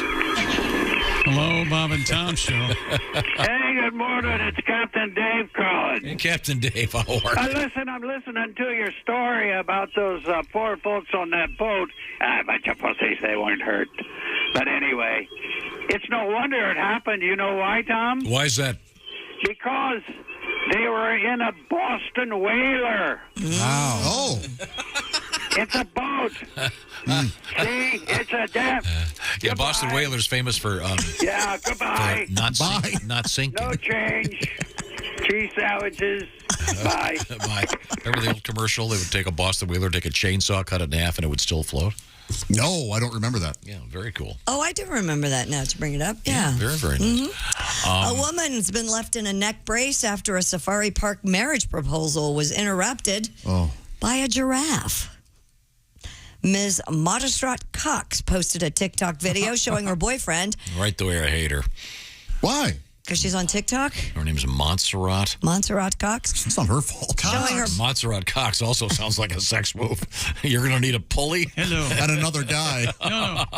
My name is Montserrat Cox. How are you? It might be Montserrat.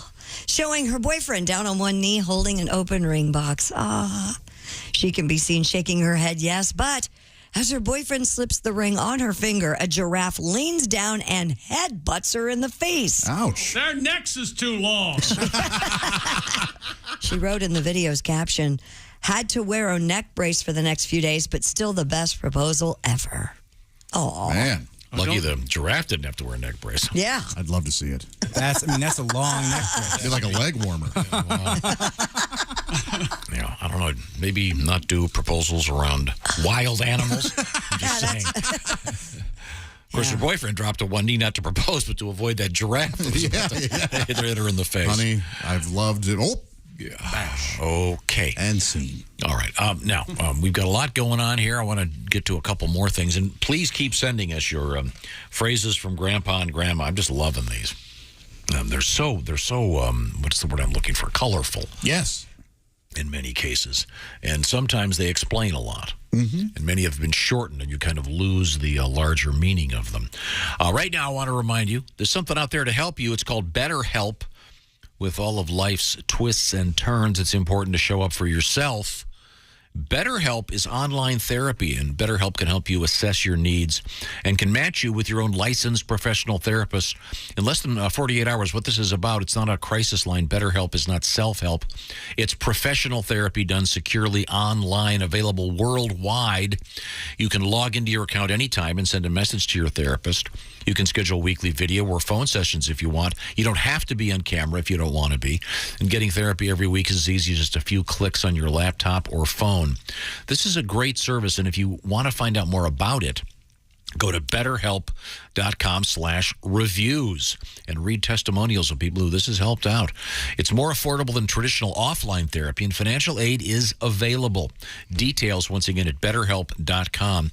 And we've got a special Bob and Tom Show listener offer. You can knock 10% off the first month by going to betterhelp.com/BT show. That's 10% off your first month of online therapy. Betterhelp.com/BT show.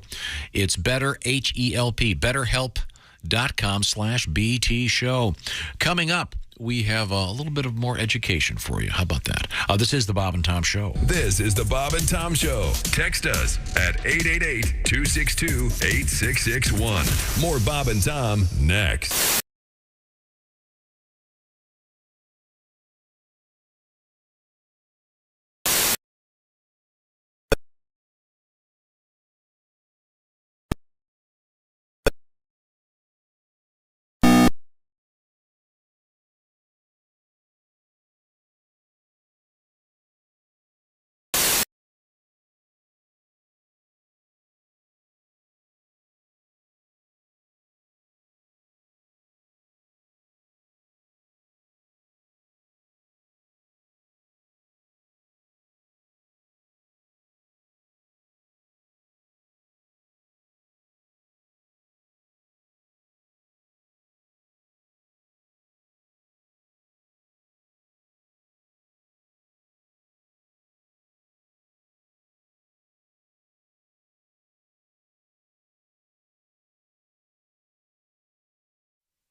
Things you hear on the Bob and Tom Show. Hi, I'm Morty Gleckman for Casket Carnival. It's a Casket Carnival. You won't lose your shirt. It's a Casket Carnival. When we shovel on the dirt, we'll make sure you really save before we stick you in your grave. We won't steal from you. Casket Carnival. We've got lots of games and prizes, and since many of our coffins are scratch and dent or gently used models, we pass the savings on to you at Casket Carnival. And don't forget to say hello to our lovable mascot, Embalmo the Clown. Hey, yeah, there. Thanks for coming to the Casket Carnival. You're really gonna dig our prices there. Don't forget to ask about our layaway plan, eh? Hey, geez, what's wrong with these people? I'm dying up here, huh? At the cremation station, we want to earn your business. You know, sometimes I wish I were dead.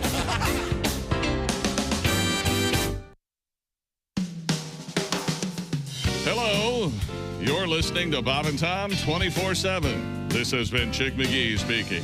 Hey, you know where you can see Chick McGee speaking? You can just go to our YouTube channel and check it out. Thanks for listening to the Bob and Tom Show this morning. And remember, you can catch any part of the show you missed later today right there on our YouTube channel. And you can stream the show live each morning as well.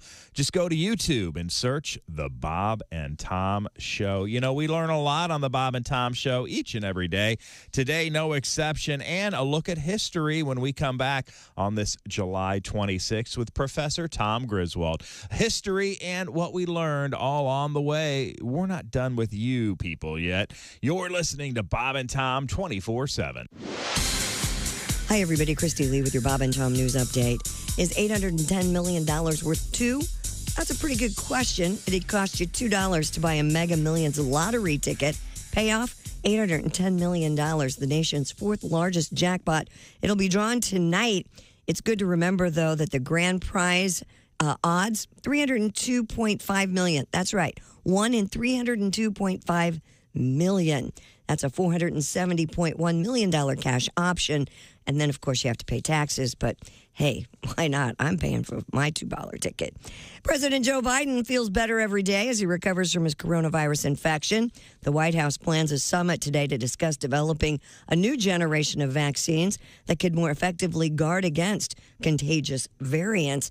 After a virtual meeting on another subject, Biden said, quote, everything's on the button with the medical tests he's been getting each evening. He's sleeping better. Said the dog woke him up yesterday.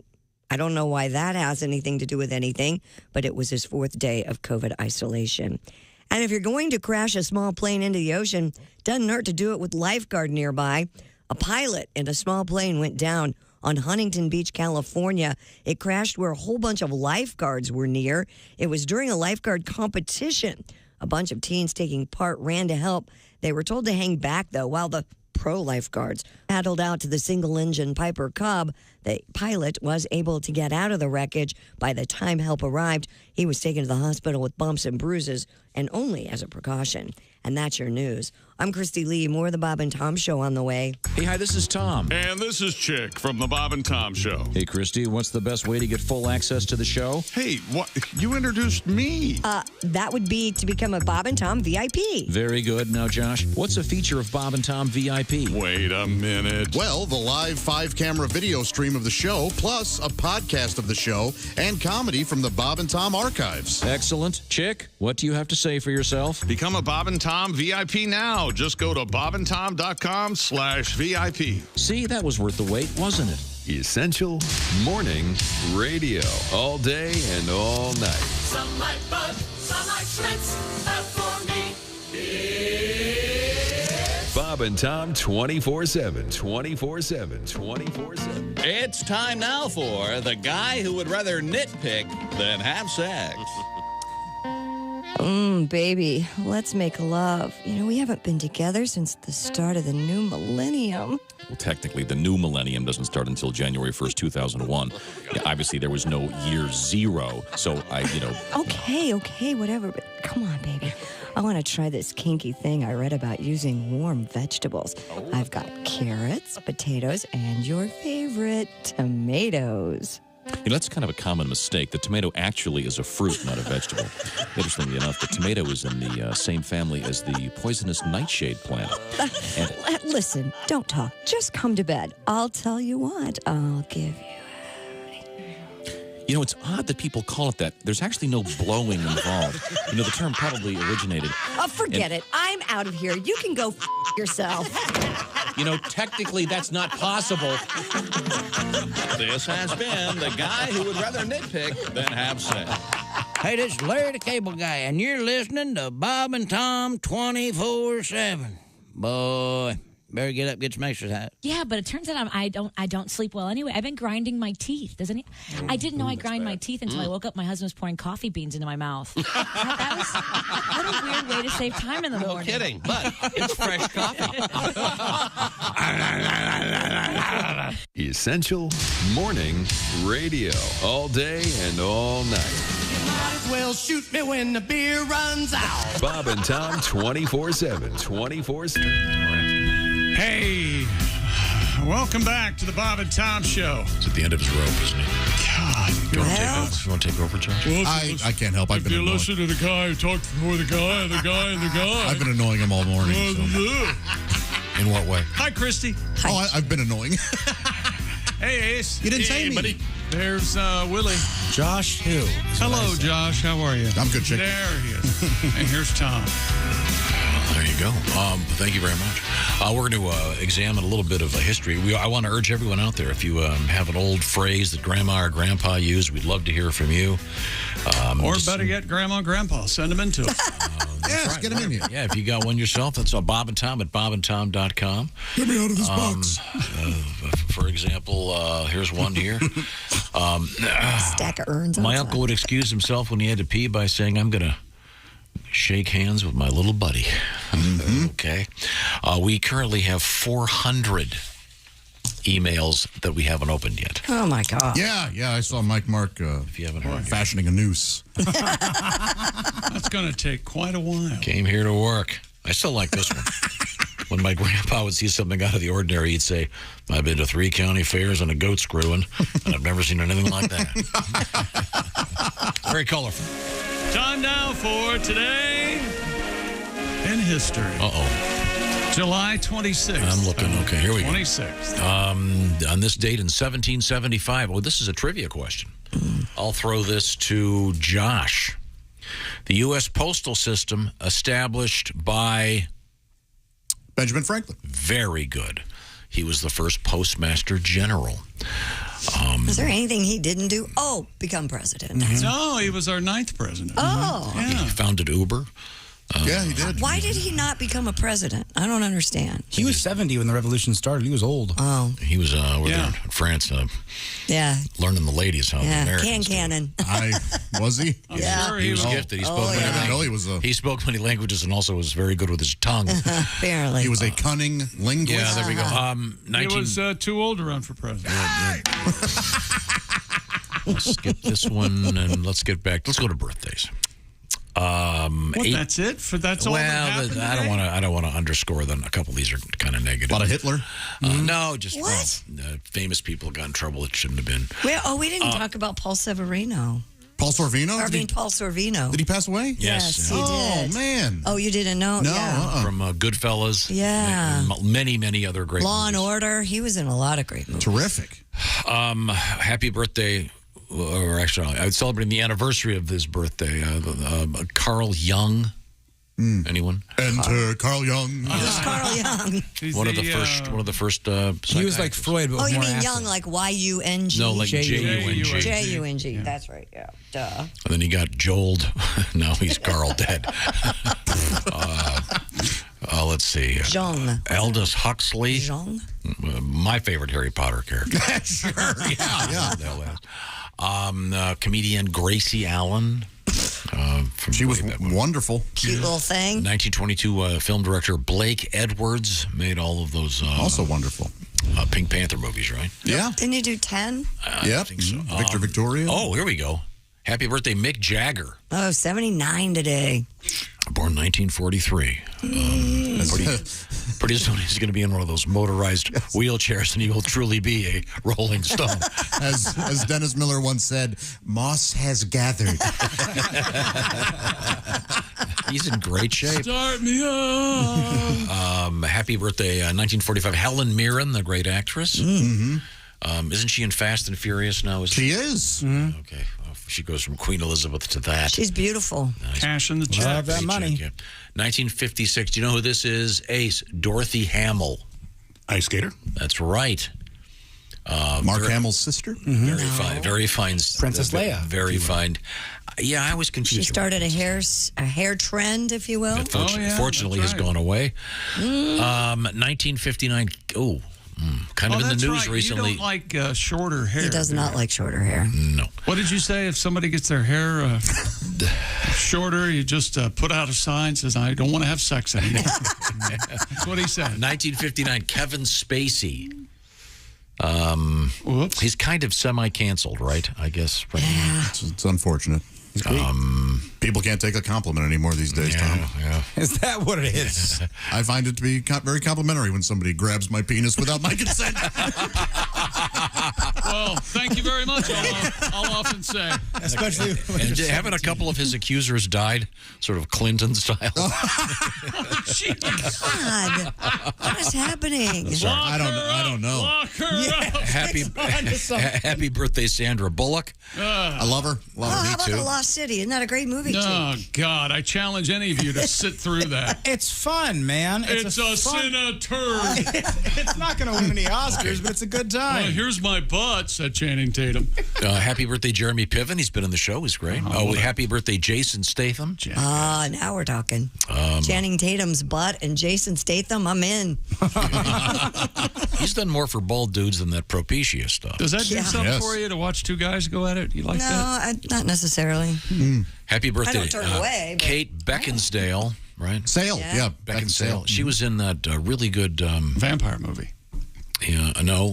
Pearl Harbor? Pearl Harbor. What are you awful, thinking That of? is awful. The one where she has to travel to Africa. I didn't see it. I know. Her. I know Oh, you I saw enjoyed that. that. Yeah. Yeah. That's really good. I It forget the was title. good. God darn, what was the name of it? Out of Africa? No. That's what it was. George of the Jungle. She was. No. She's excellent. Look it up. She sings the boom, boom, boom, boom, boom, boom, boom. She's amazing. Yeah, she's on top of a guy going like up and down with her. Time now to review. What's the name of it, Christy? I want to watch it. I'm looking it up. Look it up, for God's sake. Time now for things we learned today, brought to you by Napa Auto Parts. With nearly 6,000 Napa Auto Parts stores and over 17,000 Napa Auto Care centers, Napa, the fuel that helps drivers like you get up and go. That's Napa. Mm-hmm. Thank you very much. What do you got over there? We're still going over the grandparents' phrases and sayings. Email from our listeners. Keep those very amusing coming in. Piss ants are actually wood ants. We found that out. Who knew? Willie learned the term boner. Had never heard it in the mistake way before. As in these classic boners, as in this from the album collection. What were they called? My Favorite Blooper or something? Or remember that? Yeah. Here we go. Mr. Fister.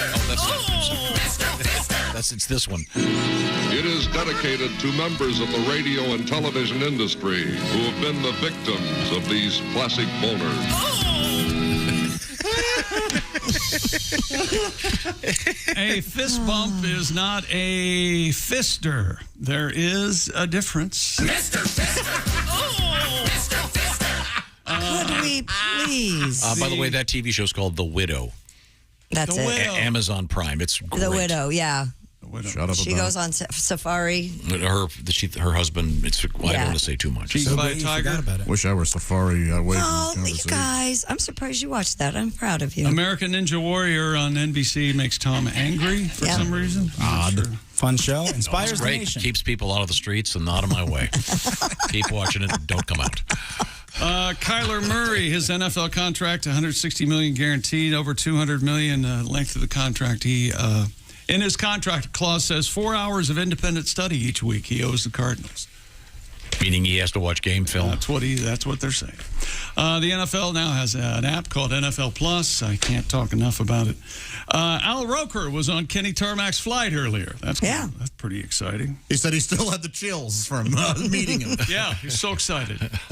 Kostaki called us today, and he's still getting divorced. You do need a registry for a homeless divorce guy, if nothing else. Kostaki brought up that point. Yeah. By the way, Kostaki, Fort Smith, Arkansas, coming up August 5th and August 6th. Paragould, Arkansas, the Collins Theater. Cool. And Josh, of course, don't forget, spends all his money on prostitutes and pizza. That's right. The 2 Ps. That's right. I'll bet she wears that skirt out from the inside. So, Grandpa. This is the Bob and Tom Show. Everything about the show is at bobandtom.com. Check it out now. State law.